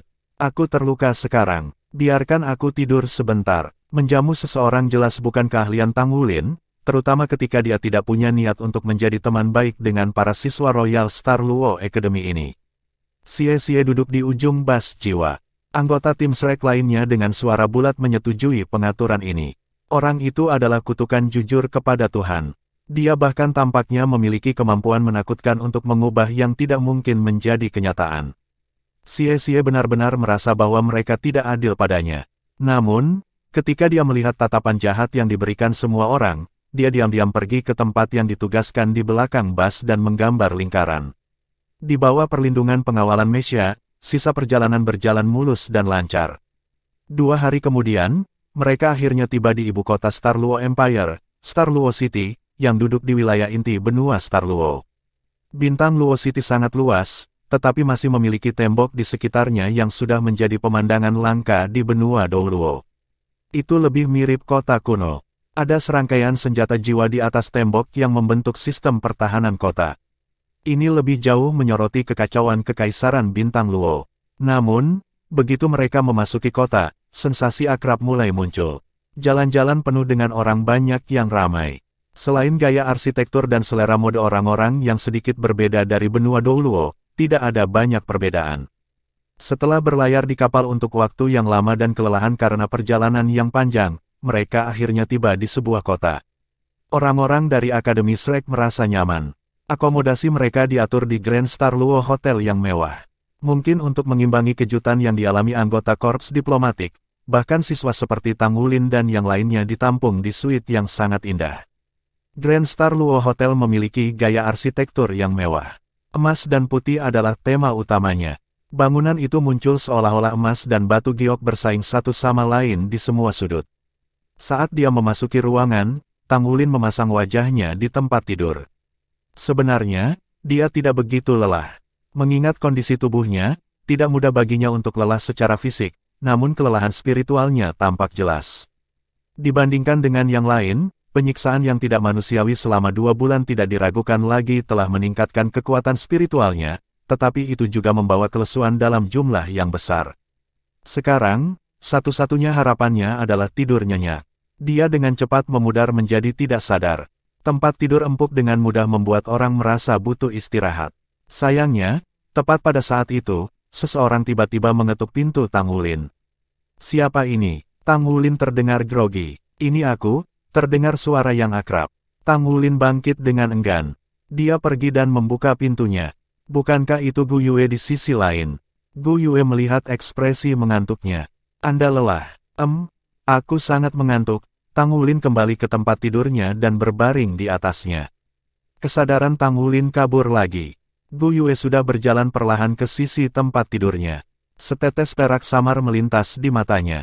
Namun, ekspresinya sepertinya mengatakan bahwa dia sedang berjuang dengan sesuatu. "Wulin, apakah jiwa bela dirimu berevolusi?" Gu Yue bertanya dengan lembut. Tang Wulin menjawab di tengah kesadarannya yang cepat berlalu. Gu Yue menempatkan tangannya dengan ringan di bahunya. Jika Tang Wulin memperhatikan, dia akan memperhatikan bahwa lingkaran, sisik perak telah muncul di punggung tangan Gu Yue. "Garis darah di tubuhmu seharusnya diperkuat juga, kan? Naga tuan yang kita temui tempo hari, itu berubah menjadi jiwa rohmu." Gu Yue terus menanyainya dengan lembut. Bahkan ketika dia setengah tertidur, Tang Wulin tidak mengambil tindakan pencegahan terhadap Gu Yue. Bab 596, Kenapa kamu tidak menyerang? Mata Gu Yue tiba-tiba berubah. Pupil matanya langsung berubah menjadi celah vertikal. Dia perlahan mengangkat tangannya dari bahu Tang Wulin, sisik di belakangnya berkedip-kedip dengan cahaya perak. Semua ini hanya berlangsung sesaat sebelum dia kembali normal. Dia menarik selimut dan meletakkannya dengan lembut di Tang Wulin. Dia kemudian menutup tirai untuknya dan meninggalkan kamarnya dalam keheningan.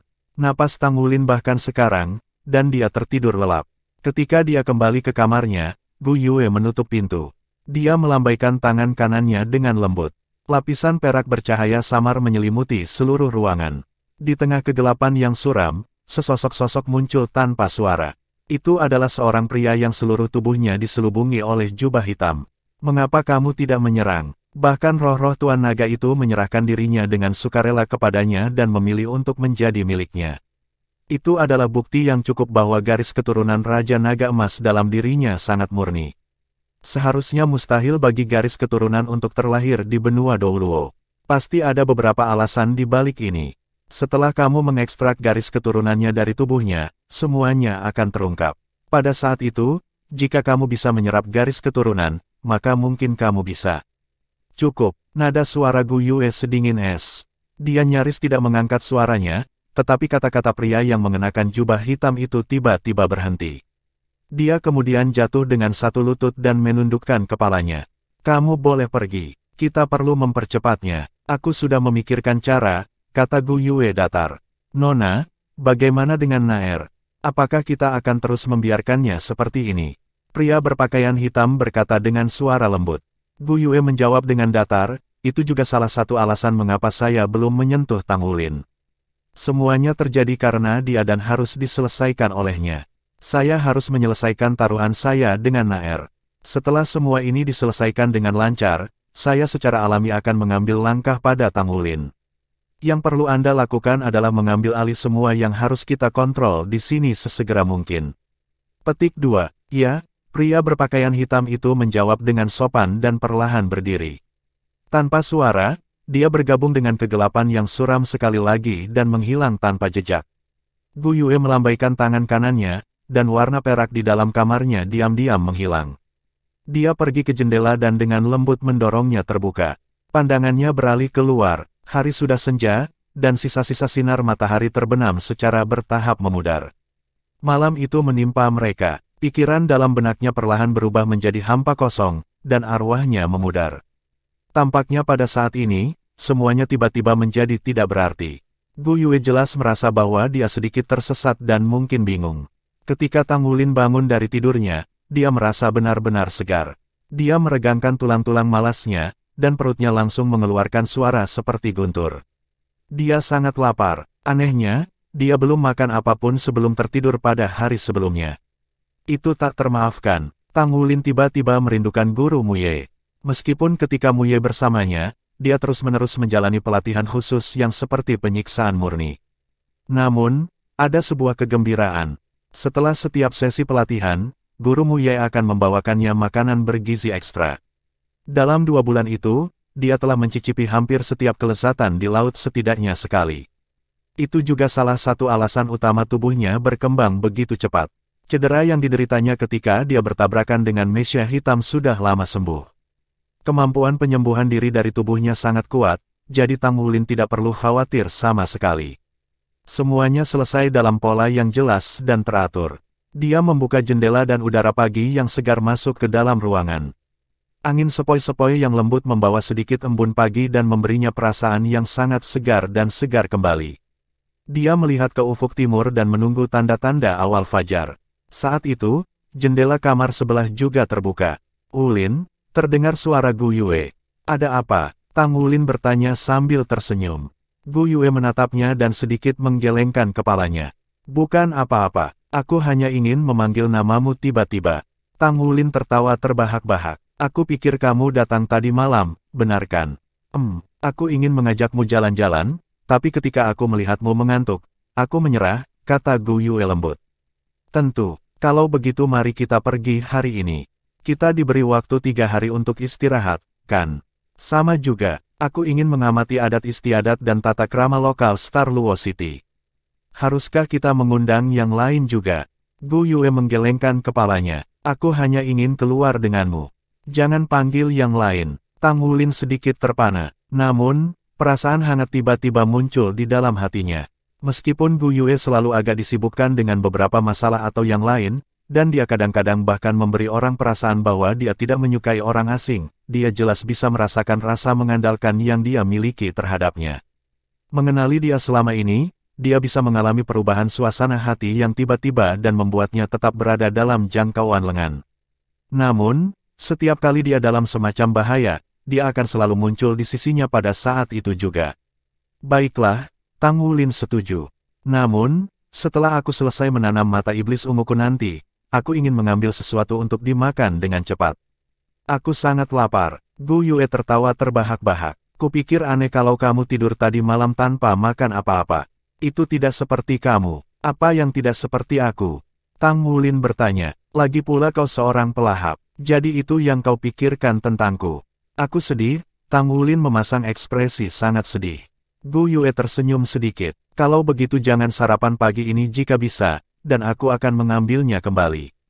"Tidak perlu, saya rakus." Tang Wulin langsung berbicara dengan tegas dan tegas. Rona ungu keunguan meleleh di matanya. Ada kehangatan dan kenyamanan yang tak terlukiskan. Tang Wulin memiliki perasaan bahwa Purple Demon Eyes berada di ambang terobosan. Setelah berlatih begitu lama, ini akhirnya merupakan pertanda bahwa ia mengalami kemajuan dari tahap pertama ke tahap kedua. Budidaya mata setan ungu dibagi menjadi 4 tahap. Tahap pertama adalah survei, tahap kedua adalah detil, tahap ketiga adalah biji master, dan tahap keempat adalah tanpa batas. Dikatakan bahwa hanya ada segelintir yang bisa menumbuhkan mata setan ungu ke tahap ketiga, apalagi tahap keempat. Namun, peningkatan halus dalam mata setan ungu sangat berguna dalam penanaman kekuatan spiritual dan selama pertempuran. Tang Wulin menduga bahwa alasan utama mata iblis ungunya akan ditingkatkan adalah karena potensi tubuhnya oleh metode budidaya tubuh sekte. Itu dan peningkatan kekuatan rohaninya. Gu Yue, bagaimana kekuatan spiritualmu sekarang? Apakah kamu tahu? Tang Wulin bertanya pada Gu Yue. Aku tidak tahu. Bagaimanapun, ini lebih tinggi daripada milikmu. Balasan Gu Yue membuat sedikit sulit bagi Tang Wulin untuk bernapas. Kekuatan spiritualku juga telah meningkat pesat akhir-akhir ini. Siapa tahu, aku mungkin sudah menyusulmu, kata Tang Wulin, tidak mau terlihat lemah. Gu Yue memutar matanya ke arahnya. Kamu memiliki imajinasi yang terlalu aktif. Bagaimana kamu tahu bahwa aku tidak sebaik kamu? Tang Wulin tidak bisa membantu tetapi mengatakan itu. Gu Yue berkata, aku tidak lagi di peringkat roh laut. Setelah selesai, dia menutup jendelanya dan kembali ke kamarnya. Dia tidak lagi di peringkat roh laut. Jangan bilang dia mengalami kemunduran, Tang Wulin bergumam sendiri tentang hal ini ketika dia tiba-tiba tampak tersedak. Regresi, tentu saja itu tidak mungkin. Itu banyak terlihat dari kekuatan pertempuran Gu Yue. Selain itu, kekuatan spiritual manusia tumbuh seiring bertambahnya usia. Setidaknya, sebelum usia 50, kekuatan spiritual seseorang hanya akan meningkat secara bertahap dan tidak akan menurun. Maka jika wilayahnya tidak menurun, itu hanya bisa berarti bahwa surga, mungkinkah dia telah menembus dunia roh laut dan mencapai peringkat berikutnya. Budidaya kekuatan spiritual jauh lebih sulit daripada kekuatan jiwa. Tang Wulin tahu dengan jelas apa yang terjadi setelah roh laut. Tapi itu seharusnya tidak mungkin, bukan? Itu pasti mustahil. After the Spirit si ranah adalah ranah spirit abyss. Alam spirit abyss seperti penjara abisal, surga dan neraka. Batas atas adalah surga sedangkan batas bawah adalah neraka. Segala sesuatu yang dapat dipahami oleh pikiran dikumpulkan menjadi satu. Kekuatan spiritual puncak adalah dasar untuk memiliki roh-roh yang legendaris. Pada peringkat ini, seseorang dapat bergabung dengan tingkat roh jiwa apapun, bahkan jiwa roh oranye atau merah. Jika seseorang menyatu dengan jiwa roh oranye atau merah, maka kekuatan mereka yang tersisa hanya akan berada di peringkat roh laut. Namun, jika seseorang tidak memiliki jiwa roh oranye atau merah, itu mungkin untuk menyatu dengan maksimal 5 jiwa roh dari warna apapun, tanpa batas pada peringkat mereka. Biasanya, alam spirit abyss adalah batas bagi manusia. Bab 597. Persyaratan kekuatan jiwa untuk ranah laut roh adalah 500, sedangkan kebutuhan kekuatan jiwa ranah roh abyss adalah lebih dari 5000. Perbedaannya 10 kali lipat. Meskipun Tang Wulin tahu bahwa kekuatan jiwanya sendiri telah meningkat pesat, itu tidak akan meningkat lebih dari 1000 poin. Masih ada celah yang lebar antara levelnya dan wilayah spirit abyss. Jika kekuatan jiwa Gu Yue sudah mencapai spirit abyss, maka dia mungkin bahkan menyusul Guru Wu. Kekuatan jiwa Guru Wu seharusnya berada di ranah spirit abyss paling banyak, kan? Itu benar-benar menakutkan. Ini tak mungkin. Saya harus bertanya kepadanya tentang ini. Petik 1. Tang Wulin menolak sarapan dan mengetuk pintu Gu Yue. Pintu terbuka, dan Gu Yue, yang telah berubah menjadi gaun abu-abu panjang, berjalan keluar dari dalam. Dia bukan tipe gadis yang dianggap cantik. Gaun abu-abunya juga tidak terlalu mencolok. Namun, untuk beberapa alasan yang tidak diketahui, ketika dikenakan di tubuhnya, ada kualitas khusus untuk itu. Kamu sudah mencapai ranah spirit abyss? Tang Wulin bertanya dengan sedikit terbata-bata. Gu Yue memutar matanya ke arahnya. Kamu percaya itu hanya karena aku bilang begitu. Saat dia mengatakan ini, dia berjalan keluar dari kamarnya. Tentu saja aku akan mempercayaimu. Kapan aku tidak mempercayai kata-katamu? Tang Wulin buru-buru mengejarnya. Gu Yue berhenti dan berbalik tiba-tiba. Dia menatapnya dengan tulus. Lalu bagaimana jika aku mengatakan bahwa aku berniat untuk membunuhmu tadi malam? Apakah kamu percaya itu? Saat dia menatap tatapan serius yang tidak normal itu, Tang Wulin tertegun. Kenapa kamu ingin membunuhku? Apa kau percaya itu? Gu Yue menatapnya dengan tegas. Aku tidak berpikir kamu akan melakukannya, kata Tang Wulin dengan senyum nakal. Dia bahkan mengangkat tangannya dan mencubit pipinya. Ayo, tinggalkan aktingnya. Cobalah sesuatu yang lain, sesuatu dengan kepercayaan yang lebih besar. Ekspresi tak berdaya muncul di wajah Gu Yue. Orang ini, ayo pergi dan sarapan. Dia berbalik dan berjalan menuju pintu keluar. Dalam hatinya, kata-kata, saya tidak berpikir Anda akan melakukannya, bergema dengan kuat. Tang Wulin mengejarnya dan berkata, hei, jangan kamu mengubah topik pembicaraan. Kamu masih belum menjawab saya. Apakah kamu peringkat atas? Gu Yue berkata dengan marah, mengapa kamu tidak berteriak lebih keras sehingga seluruh hotel bisa mendengarmu? Sarapan yang disajikan di Grand Star Luo Hotel mewah. Ketika Tang Wulin duduk di meja, wajahnya sudah tampak garang. Apa yang harus dia lakukan tentang makan malam yang belum selesai tadi malam? Tentu saja, dia harus makan lebih dari sekadar kenyang dalam makanan ini untuk menebus kehilangan. Dia kemudian menunjukkan kepada para penyewa Grand Star Luo Hotel seperti apa bentuk gumpalan awan angin puyuh. Kapten, apa yang akan Anda lakukan nanti? Kami berpikir untuk pergi jalan-jalan, kata Su Xiaoyan sambil tersenyum. Tang Wulin melirik Gu Yue dan berkata, kami juga akan keluar. Su Xiaoyan belum membuka mulutnya lagi ketika Gu Yue sudah mengatakan, lukanya belum sembuh. Aku membawanya keluar untuk mencari obat, dan kemudian kita akan kembali ke sini. Jika kalian keluar, jangan sampai terlambat. Petik 2. Su Xiaoyan memandang Tang Wulin, lalu pada Gu Yue. Dia memberikan ekspresi pengertian. Wajah Tang Wulin sedikit canggung sementara Gu Yue tampak acuh tak acuh. Ekspresi wajah yang lain kurang lebih aneh. Setelah mereka selesai sarapan, Tang Wulin dan Gu Yue berjalan keluar dari pintu depan, bahu-membahu. Layanan hotel sangat ramah. Seorang anggota staf menyerahkan kartu nama untuk berjaga-jaga kalau mereka pergi terlalu jauh dan memerlukan alamat untuk naik taksi kembali. Sebagai hotel paling mewah di kota Star Luo, Grand Star Luo Hotel secara alami terletak di pusat kota. Korps diplomatik akan memiliki audiensi dengan keluarga kerajaan Star Luo Empire. Setelah keluar dari hotel, mereka mendapati diri mereka berada di jalan yang ramai. Jalanan sangat luas, tetapi tidak ada kendaraan yang terlihat. Ini adalah jalan pejalan kaki yang terkenal di Star Luo City.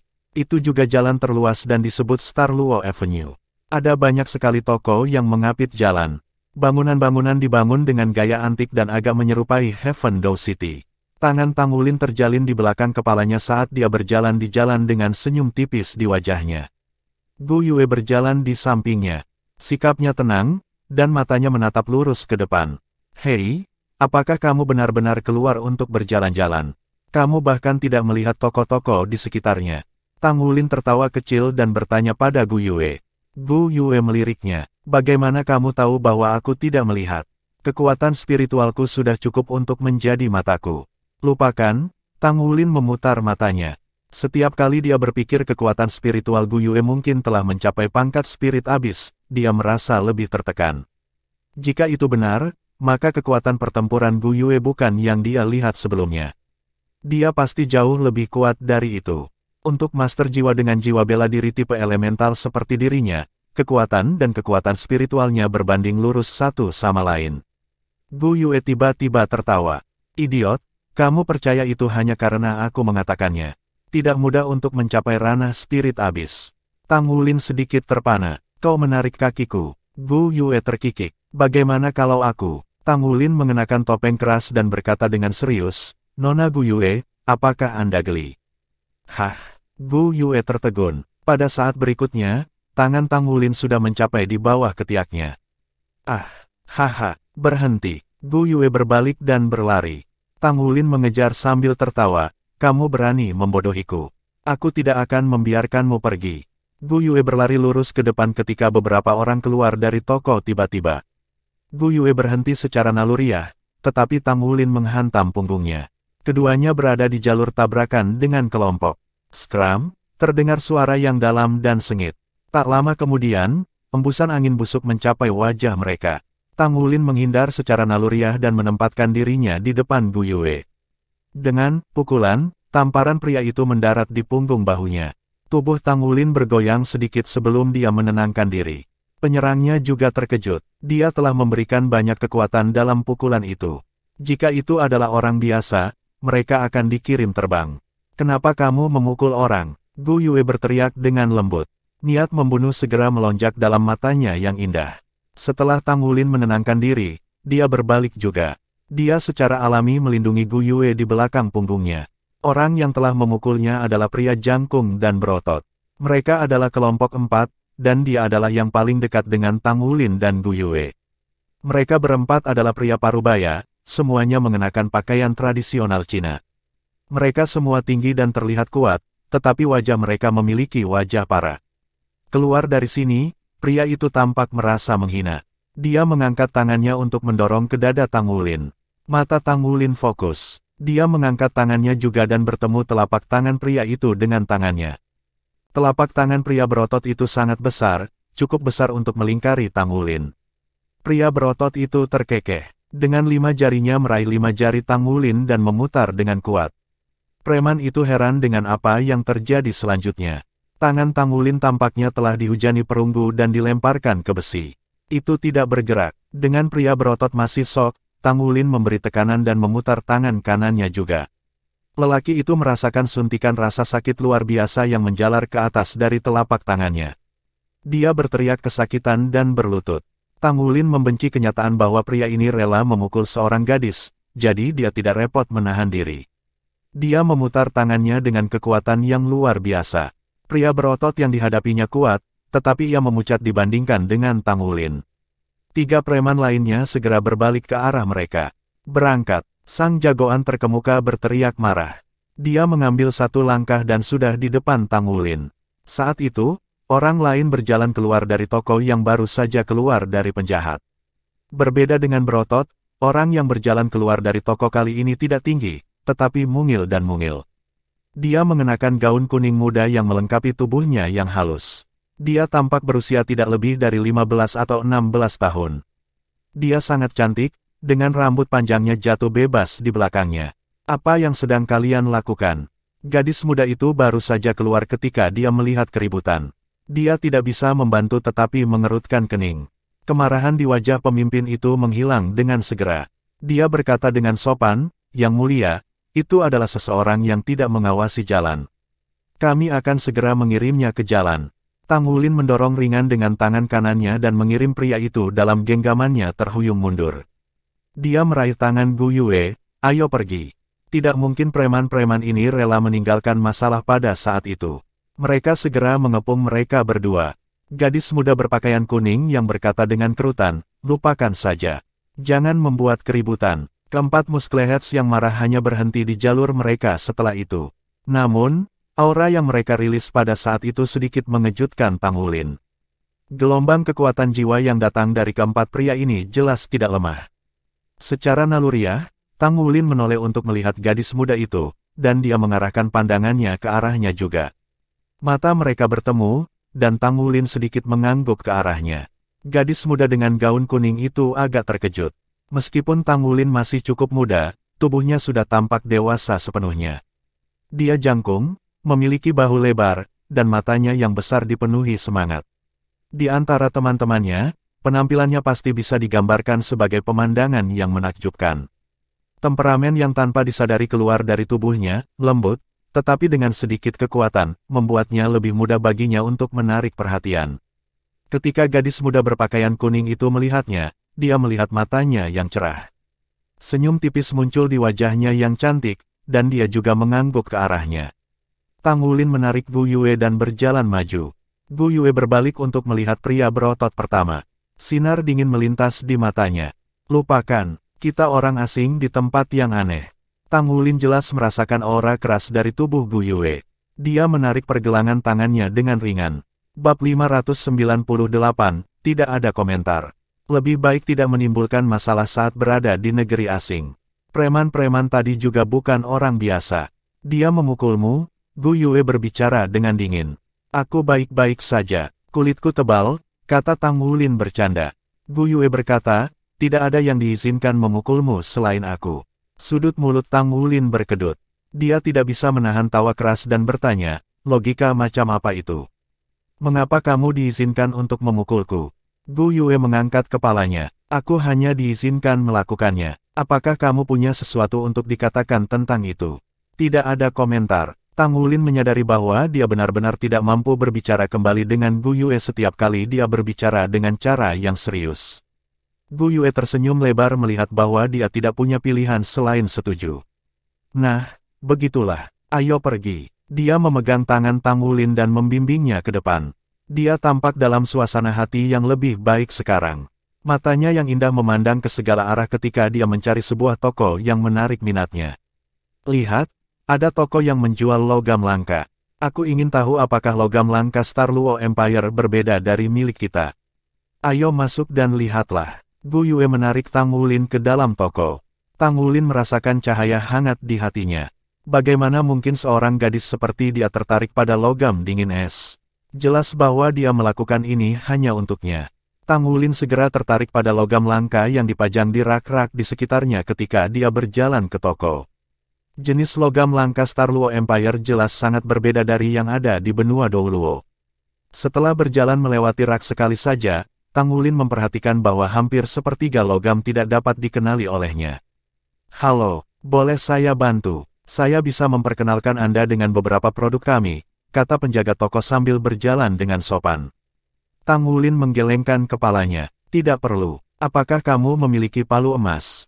Tolong pinjamkan padaku sebentar. Mata penjaga toko menjadi cerah sekarang karena ada seorang ahli yang tahu bagaimana menggunakan palu emas. Hanya seseorang dengan pengetahuan yang sangat baik tentang logam langka yang tahu cara menguji dengan palu emas ketika memilih logam langka.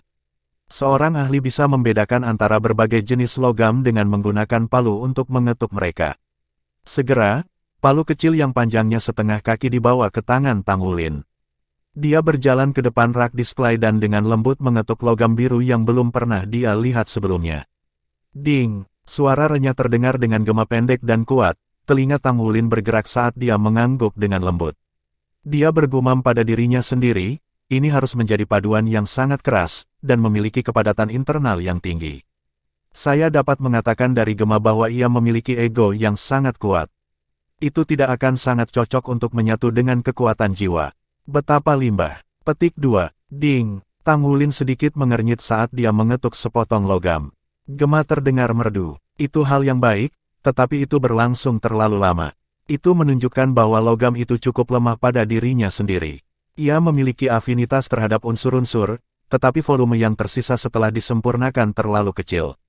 Kualitas keseluruhan juga condong ke sisi yang lemah karena tidak memiliki sifat unik. Petik 2. Penjaga toko berjalan di samping Tang Wulin sepanjang waktu ketika dia mendengarkan dia mengetuk dan memeriksa logam satu persatu. Ekspresi di wajah penjaga toko itu semakin heran. Hebatnya, analisis Tang Wulin tentang logam-logam ini bebas dari kesalahan sama sekali. Tang Wulin berhenti setelah dia mengetuk selusin potong. Dia berbalik ketika melihat ke arah penjaga toko dan berkata, apakah Anda memiliki logam langka yang kualitasnya sedikit lebih baik? Saya tidak tertarik dengan logam biasa ini. Dia bisa mengidentifikasi bahwa logam-logam itu biasa-biasa saja meskipun tidak mengenalnya. Kekuatan logam-logam itu bahkan lebih lemah dari perak berat yang biasa dia gunakan, apalagi yang lain. Ya, benar, tunggu sebentar. Siapapun akan menghormati seorang ahli. Penjaga toko bertindak lebih sopan sejak Tang Wulin menunjukkan pengetahuannya tentang logam langka. Dia juga merasa agak ingin tahu karena beberapa logam yang diuji Tang Wulin sebelumnya sangat umum di benua Bintang Luo. Tang Wulin seharusnya bisa mengidentifikasi mereka pada pandangan. Tidak butuh waktu lama sebelum penjaga toko keluar. Dia memberi isyarat agar Tang Wulin dan Gu Yue ikut bersamanya, mengatakan, tolong ikuti saya ke Fei. Mereka berjalan di dalam dan tiba di sebuah ruangan yang memiliki perlengkapan jauh lebih elegan daripada di luar. 2 kursi diposisikan di belakang meja logam tempat 2 gelas air telah diletakkan.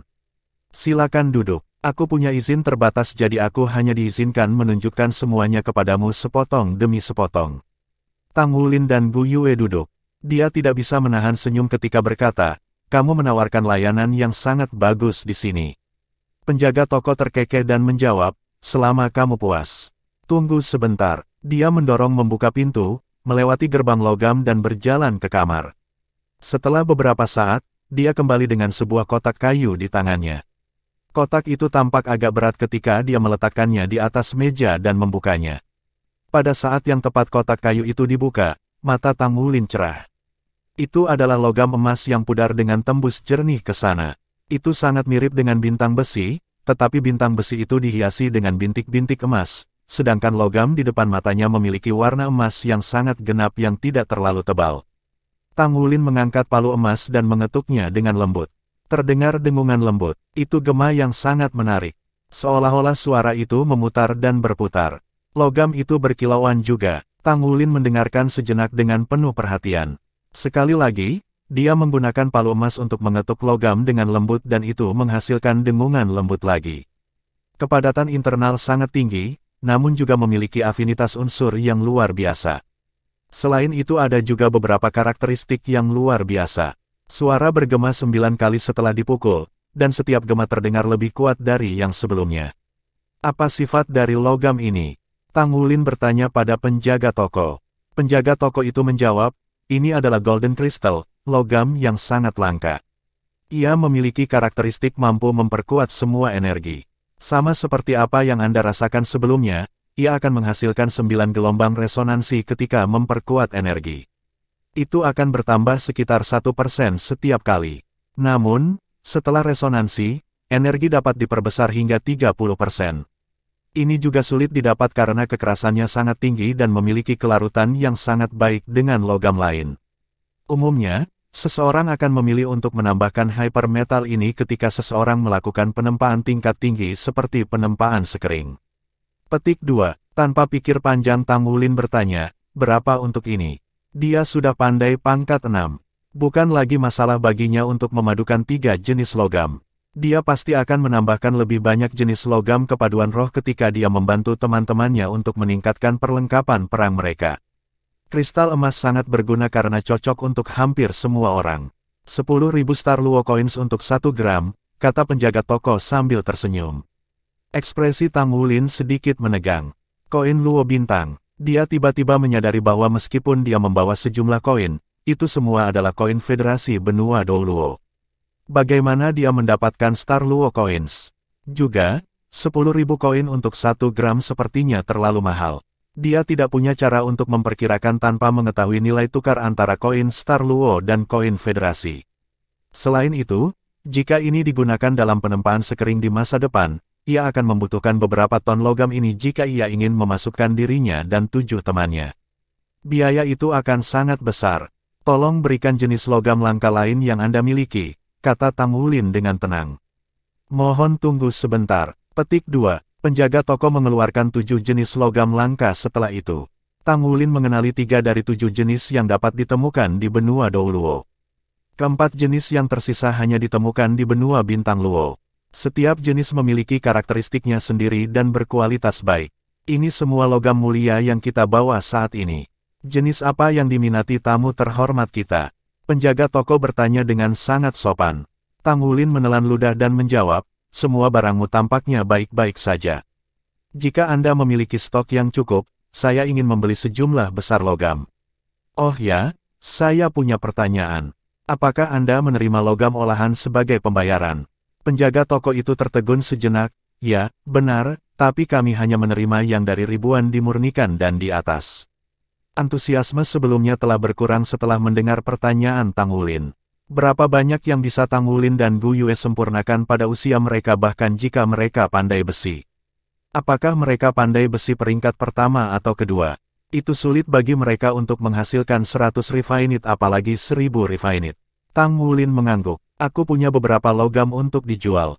Bisakah kamu melihatnya? Tangannya bersinar ketika dia berbicara. Dia sudah menambahkan sepotong logam ke meja. Bab 599, Disparitas Harga Logam. Logam itu sebening kristal dan tembus cahaya. Glossnya yang seperti batu giok berkilauan dengan lekukan internal berlapis-lapis. Logam langka yang mereka tempatkan sebelum Tang Wulin tampak kusam dibandingkan dengan logamnya sendiri. Apakah ini jade silver? Penjaga toko hampir berteriak tanpa sadar. Dia berjalan dengan langkah cepat sebelum dia tiba di depan Tang Wulin. Dia menunduk dan mengambil palu emas dengan hati-hati untuk mengetuk logam dengan lembut. Suara merdu, renyah seperti gema bergema sekaligus. Gema itu lembut, tetapi memiliki banyak tikungan dan putaran yang mirip dengan komposisi musik. Wajah penjaga toko segera memerah. Ini benar-benar jade silver. Apakah kamu berencana untuk menjual ini? Tang Wulin menggelengkan kepalanya. Tidak, saya ingin menukarnya dengan logam langka Anda. Lebih nyaman seperti itu. Silakan tentukan nilainya. Tolong, tahan. Napas penjaga toko itu jelas bertambah cepat ketika dia dengan cepat berjalan melewati gerbang logam. Ketika dia kembali sekali lagi setelah beberapa saat, seorang pria parubaya yang kekar diikuti oleh sisinya. Pria parubaya itu tidak tinggi, tetapi dia sangat kuat dan kuat, dengan kedua lengannya yang tampak kekar. Dia mengambil beberapa langkah cepat ke depan setelah melihat giok perak di atas meja. Dia meletakkan instrumen di tangannya di atas meja, lalu dia memandang ke arah Tang Wulin. Bolehkah saya memeriksanya sebentar? Tentu saja, Tang Wulin memberi isyarat agar dia melanjutkan. Tingkat harmoni adalah indeks yang paling penting dalam menentukan nilai paduan roh, jadi tentu saja, dia perlu mengujinya. Sesaat kemudian, Tang Wulin bisa mendengar suara tegukan keras setelah melemahnya cahaya jade silver pada instrumen. Pria parubaya itu memandang Tang Wulin dan bergumam, "Adik, tingkat harmoni jade silver ini mencapai hingga 81%. Apakah keluarga Anda tahu bahwa Anda menjualnya?" Tang Wulin tertegun sejenak, sementara Gu Yue menutupi mulutnya dan terkekeh pelan di samping. Tang Wulin batuk sekali, tetapi dia tidak menyebutkan bahwa dia telah memalsukannya sendiri. Tentu saja mereka tahu, aku di sini untuk membeli logam langka atas nama keluargaku. Ayahku berkata bahwa tidak nyaman bagiku untuk membawa uang, jadi dia malah memberiku beberapa paduan roh. Jangan khawatir, saya sangat menyadari nilai jade silver. Dengan demikian, harap bersikap adil ketika Anda menetapkan harga. Petik 2. Jangan khawatir, paduan roh memang langka, jadi nilainya adalah pengetahuan umum. Potongan jade silver ini dengan tingkat harmoni yang mencapai hingga 81%, kami bersedia menawarkan harga. Penjaga toko di sampingnya membisikkan sesuatu di telinganya ketika dia setengah jalan berbicara. Pria parubaya itu menolak pernyataan sebelumnya dan berkata, "Anda dapat memilih salah satu logam langka yang Anda lihat sebelumnya. 100 potong logam langka sebagai imbalan untuk ini." 100 potong. Ini melebihi harapan Tang Wulin. Jade silver bisa bernilai beberapa kota, tetapi bagian ini adalah apa yang dia tempa sendiri ketika dia adalah pandai besi peringkat 5. Itu hanya paduan roh 1000 halus yang belum mencapai level spirit forging. Jika dia menggunakan paduan roh semacam ini untuk menukar logam langka dengan kualitas terbaik di benua Douluo, dia akan menerima sekitar 60 buah paling banyak. Jadi dia sangat terkejut ketika mereka menyatakan 100 buah. Dengan kata lain, nilai paduan roh di benua bintang Luo jauh lebih besar daripada apa yang ada di benua Douluo. Seolah-olah koin yang bersinar berkilauan di mata Tang Wulin. Sepertinya dia akan menghasilkan banyak uang. Dia ragu-ragu sebentar sebelum melanjutkan. "Bisakah kamu menawarkan sedikit lebih banyak?" Pria parubaya tertawa paksa dan menjawab, "Harga kami benar-benar adil. Jika Anda memiliki jade silver yang kualitasnya lebih tinggi, atau mungkin jika Anda bisa menawarkannya dalam batch, maka kami akan memberi Anda hadiah harga yang lebih tinggi." Petik 2. Tang Wulin berbicara, "Logam-logam langka yang saya lihat sebelumnya, apakah Anda memiliki persediaan yang cukup? Anda semua harus tahu bahwa tingkat kegagalan kita pandai besi dalam penempaan paduan roh atau penempaan roh sangat tinggi. Itulah sebabnya kami memprioritaskan baik kualitas dan kuantitas logam langka." Petik 2. Pria parubaya itu berseru dengan tegas, "Jangan khawatir tentang kuantitas dan kualitas. Kami dapat membuka toko kami di Star Luo Avenue hanya di bawah pengawasan ketat. Selama kita menjaga batas tertentu, itu tidak menjadi masalah bagi kami.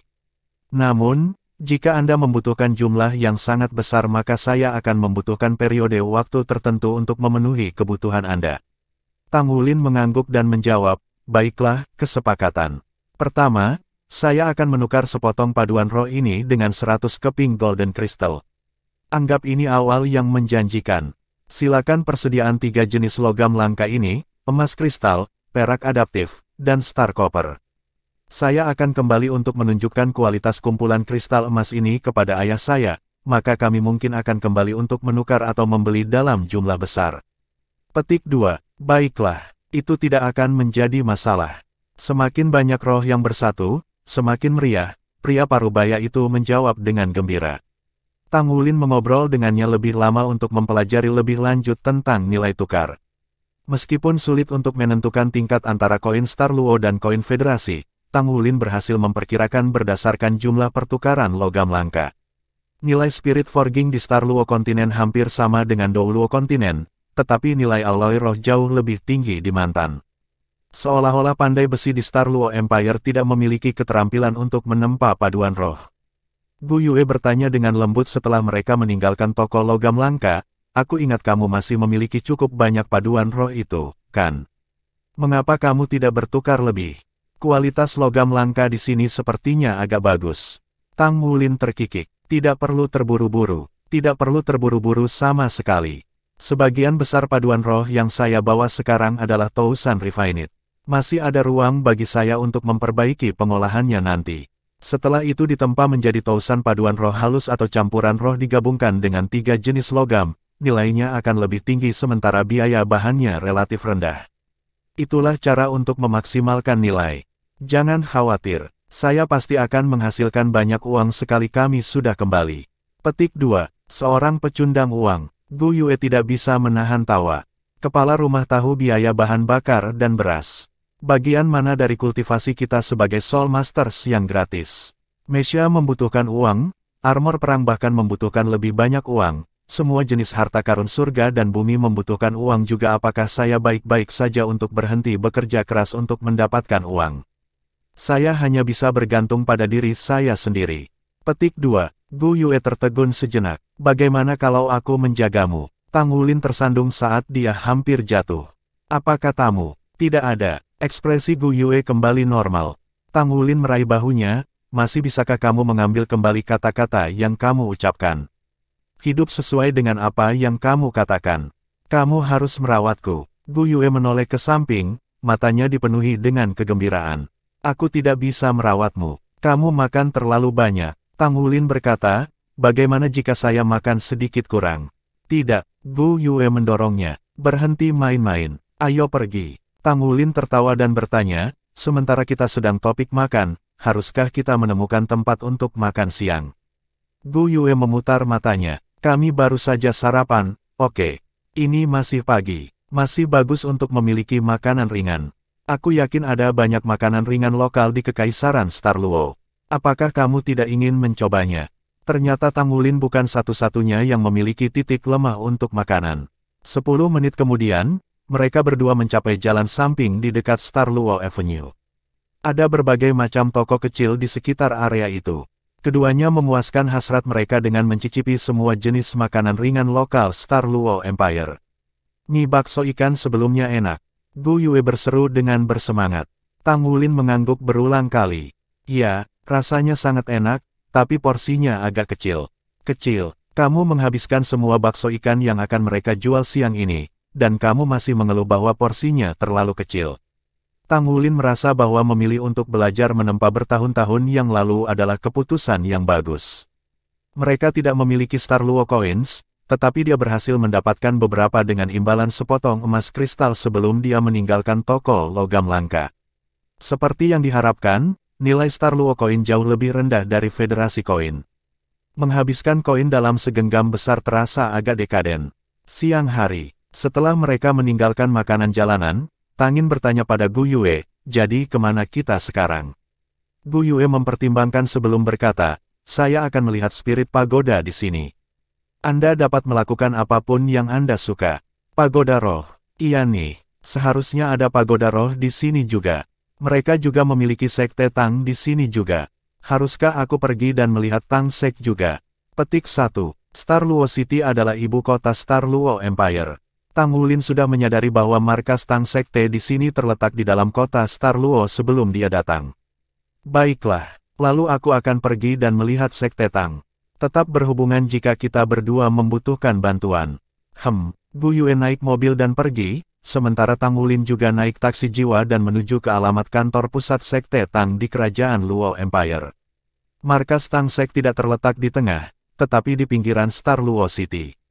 Tang Wulin heran bahwa markas Tang Sekte Bintang Luo Kekaisaran di sini benar-benar berbeda dari pangkalan profil rendah benua Dou Luo. Itu bangunan megah seperti sebuah kota kecil. Skala bangunannya jauh melebihi orang-orang dari markas besar benua Dou Luo. Tang Wulin adalah orang yang cerdas. Dia bisa mengatakan bahwa sekte Tang menerima lebih banyak uang dari publik di sini daripada benua Dou Luo, hanya dilihat dari gaya arsitekturnya. Tidak ada yang menjaga pintu masuk utama. Dia berjalan di dalam dan tiba di depan aula audiensi. Dua kata yang sangat besar ditangguhkan di bagian atas pintu depan aula audiensi. Sebagai seorang murid dari sekte Tang, Tang Wulin tidak dapat menahan perasaan terhormat menyaksikan bangunan megah seperti itu. Tang Wulin tersenyum tipis ketika dia mengambil langkah panjang ke aula. Bab 600, Memalukan. Aliran orang yang tak berujung mengalir deras dari ruang audiensi.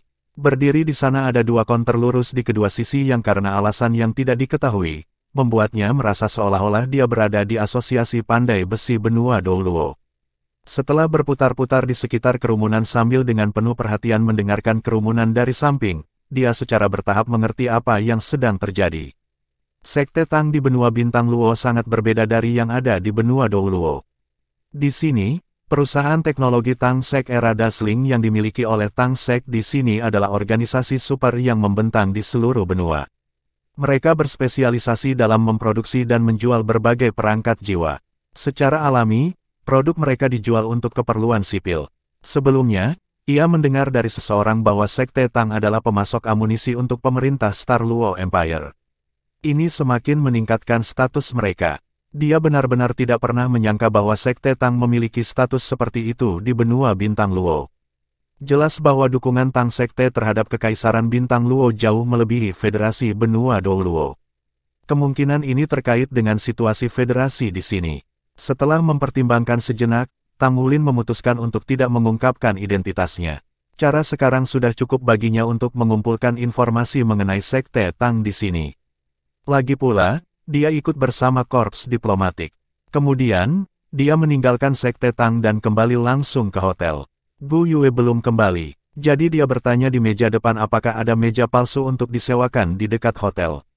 Setelah mendapat balasan, ia menyewa bengkel penempaan dan terus-menerus menempa. Itu jauh lebih menguntungkan baginya untuk menempa di sini di Kekaisaran Bintang Luo. Masyarakat di Kekaisaran Luo Star tidak jauh berbeda dari masyarakat di Douluo kontinen. Hanya dalam 2 hari, kelompok Akademis Rex sudah benar-benar membiasakan diri dengan tempat itu. Pada hari ketiga, Tang Wulin dan kelompoknya menerima pemberitahuan bahwa hari ini adalah hari Kaisar Kekaisaran Bintang Luo secara pribadi akan menerima korps diplomatik dan tamu. Para tamu akan diterima pada sore hari sebelum jamuan menghibur akan mengikutinya. Karena hal ini, mereka diminta untuk datang mengenakan pakaian terbaik mereka. Bagi Tang Wulin, pakaian terbaiknya tentu saja adalah setelan yang sama dengan yang dikenakannya. Ini hampir terjadi pada yang lain juga. Ketika hari sudah hampir senja, sebuah mobil mewah tiba di depan pintu masuk Grand Star Luo Hotel untuk mengantar korps diplomatik dari benua Douluo. Tanpa ragu, Penatua Kai adalah tamu paling terhormat dari pesta Akademis Rex. Di sisi lain, Tang Wulin dan kelompoknya yang terdiri dari 8 orang berkumpul dengan yang lain dari korps diplomatik di bawah bimbingan Wu Zhangkong untuk naik mobil secara terpisah. Istana Star Luo Empire terletak di pusat Star Luo City. Dikatakan bahwa itu telah dibangun sebagai gambar cermin lengkap dari benua Douluo saat itu. Keluarga kerajaan Star Luo Empire memakai nama keluarga, Dai, dan orang-orang paling terkenal dari generasi keluarga sebelumnya mungkin adalah Ais Douluo Huo Yuhao. Nama asli Huo Yuhao adalah Dai Huyao, dan dia adalah bangsawan ortodoks dari Kekaisaran Bintang Luo. Keluarga Dai telah melakukan kontrol atas Kekaisaran Bintang Luo sejak zaman kuno. Ada suatu masa ketika keluarga itu menurunkan tahta kerajaannya. Namun, setelah pemberontakan spirit Ais Douluo Huo Yuhao di kemudian hari, keluarga Dai mendapatkan kembali gelar kerajaan mereka sekali lagi.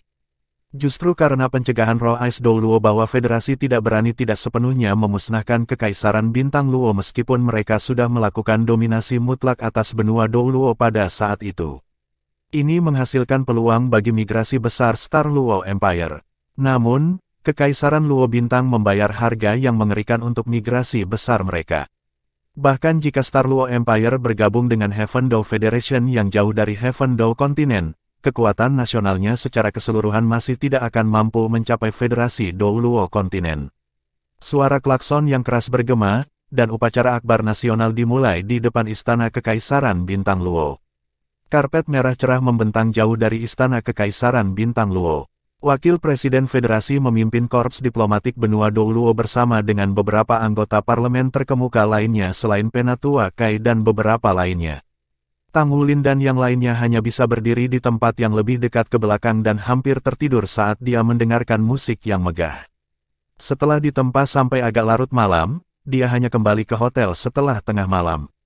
Tang Wulin juga pergi untuk menukar beberapa logam langka lagi hari ini dan benar-benar tidak tertarik dalam perjamuan penyambutan malam ini. Ledakan. Sebuah ledakan dahsyat membangkitkan Tang Wulin dari tidurnya. Tanpa sadar, dia segera melepaskan kekuatan jiwanya. Gu Yue yang berdiri di sisinya buru-buru meraihnya. Ini salut tembakan. Tang Wulin hanya bereaksi terhadap situasi itu. Dia menghentikan dirinya dari bergerak dengan canggung, tetapi gerakannya yang tidak biasa sebelumnya masih berhasil menarik banyak perhatian orang. Kapten, terus tidur, baik-baik saja. Xie tidak bisa menahan godaan dan mendapat tatapan tajam dari Tang Wulin. Suara salut tembakan melonjak saat ia mendorong upacara ke puncaknya.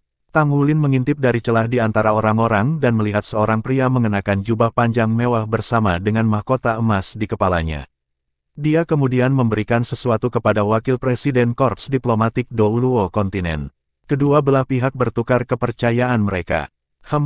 Penatua Kai ada di samping. Petik 1. Jadi ternyata itu menjadi salut tembakan, saya pikir saya menjadi nerotik. Petik 1.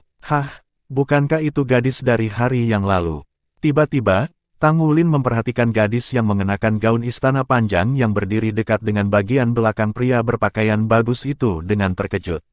Itu adalah gadis dengan beberapa pria kekar yang dia temui ketika dia pergi berbelanja dengan Gu Yue tempo hari.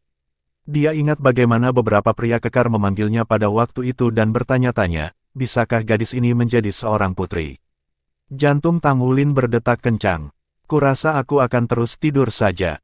Dewa tahu berapa lama ini akan berlangsung. Dia menundukkan kepalanya sekali lagi dan terus tertidur. Sama seperti Tang Wulin memasuki mimpi sekali lagi dan sepenuhnya menunjukkan kehebatannya saat tidur sambil berdiri. Sebuah seruan lemah tiba-tiba bergema di telinganya, pembunuhan. Tang Wulin bergidik karena inderanya yang tajam. Responsnya telah dipupuk melalui pertempuran berulang dan tubuh naga emasnya sepenuhnya dilepaskan dalam sekejap tanpa dia sadari. Segera, ketika aura yang kuat meledak dari tubuhnya, bila Blue Silver Kaisar Venus melonjak keluar seperti segerombolan lebah dan menyebar di sekitarnya. Reaksinya sangat cepat. Selain itu, seluruh keberadaannya menjadi terjaga dalam sekejap. Dia berlutut sedikit, tubuhnya melintas.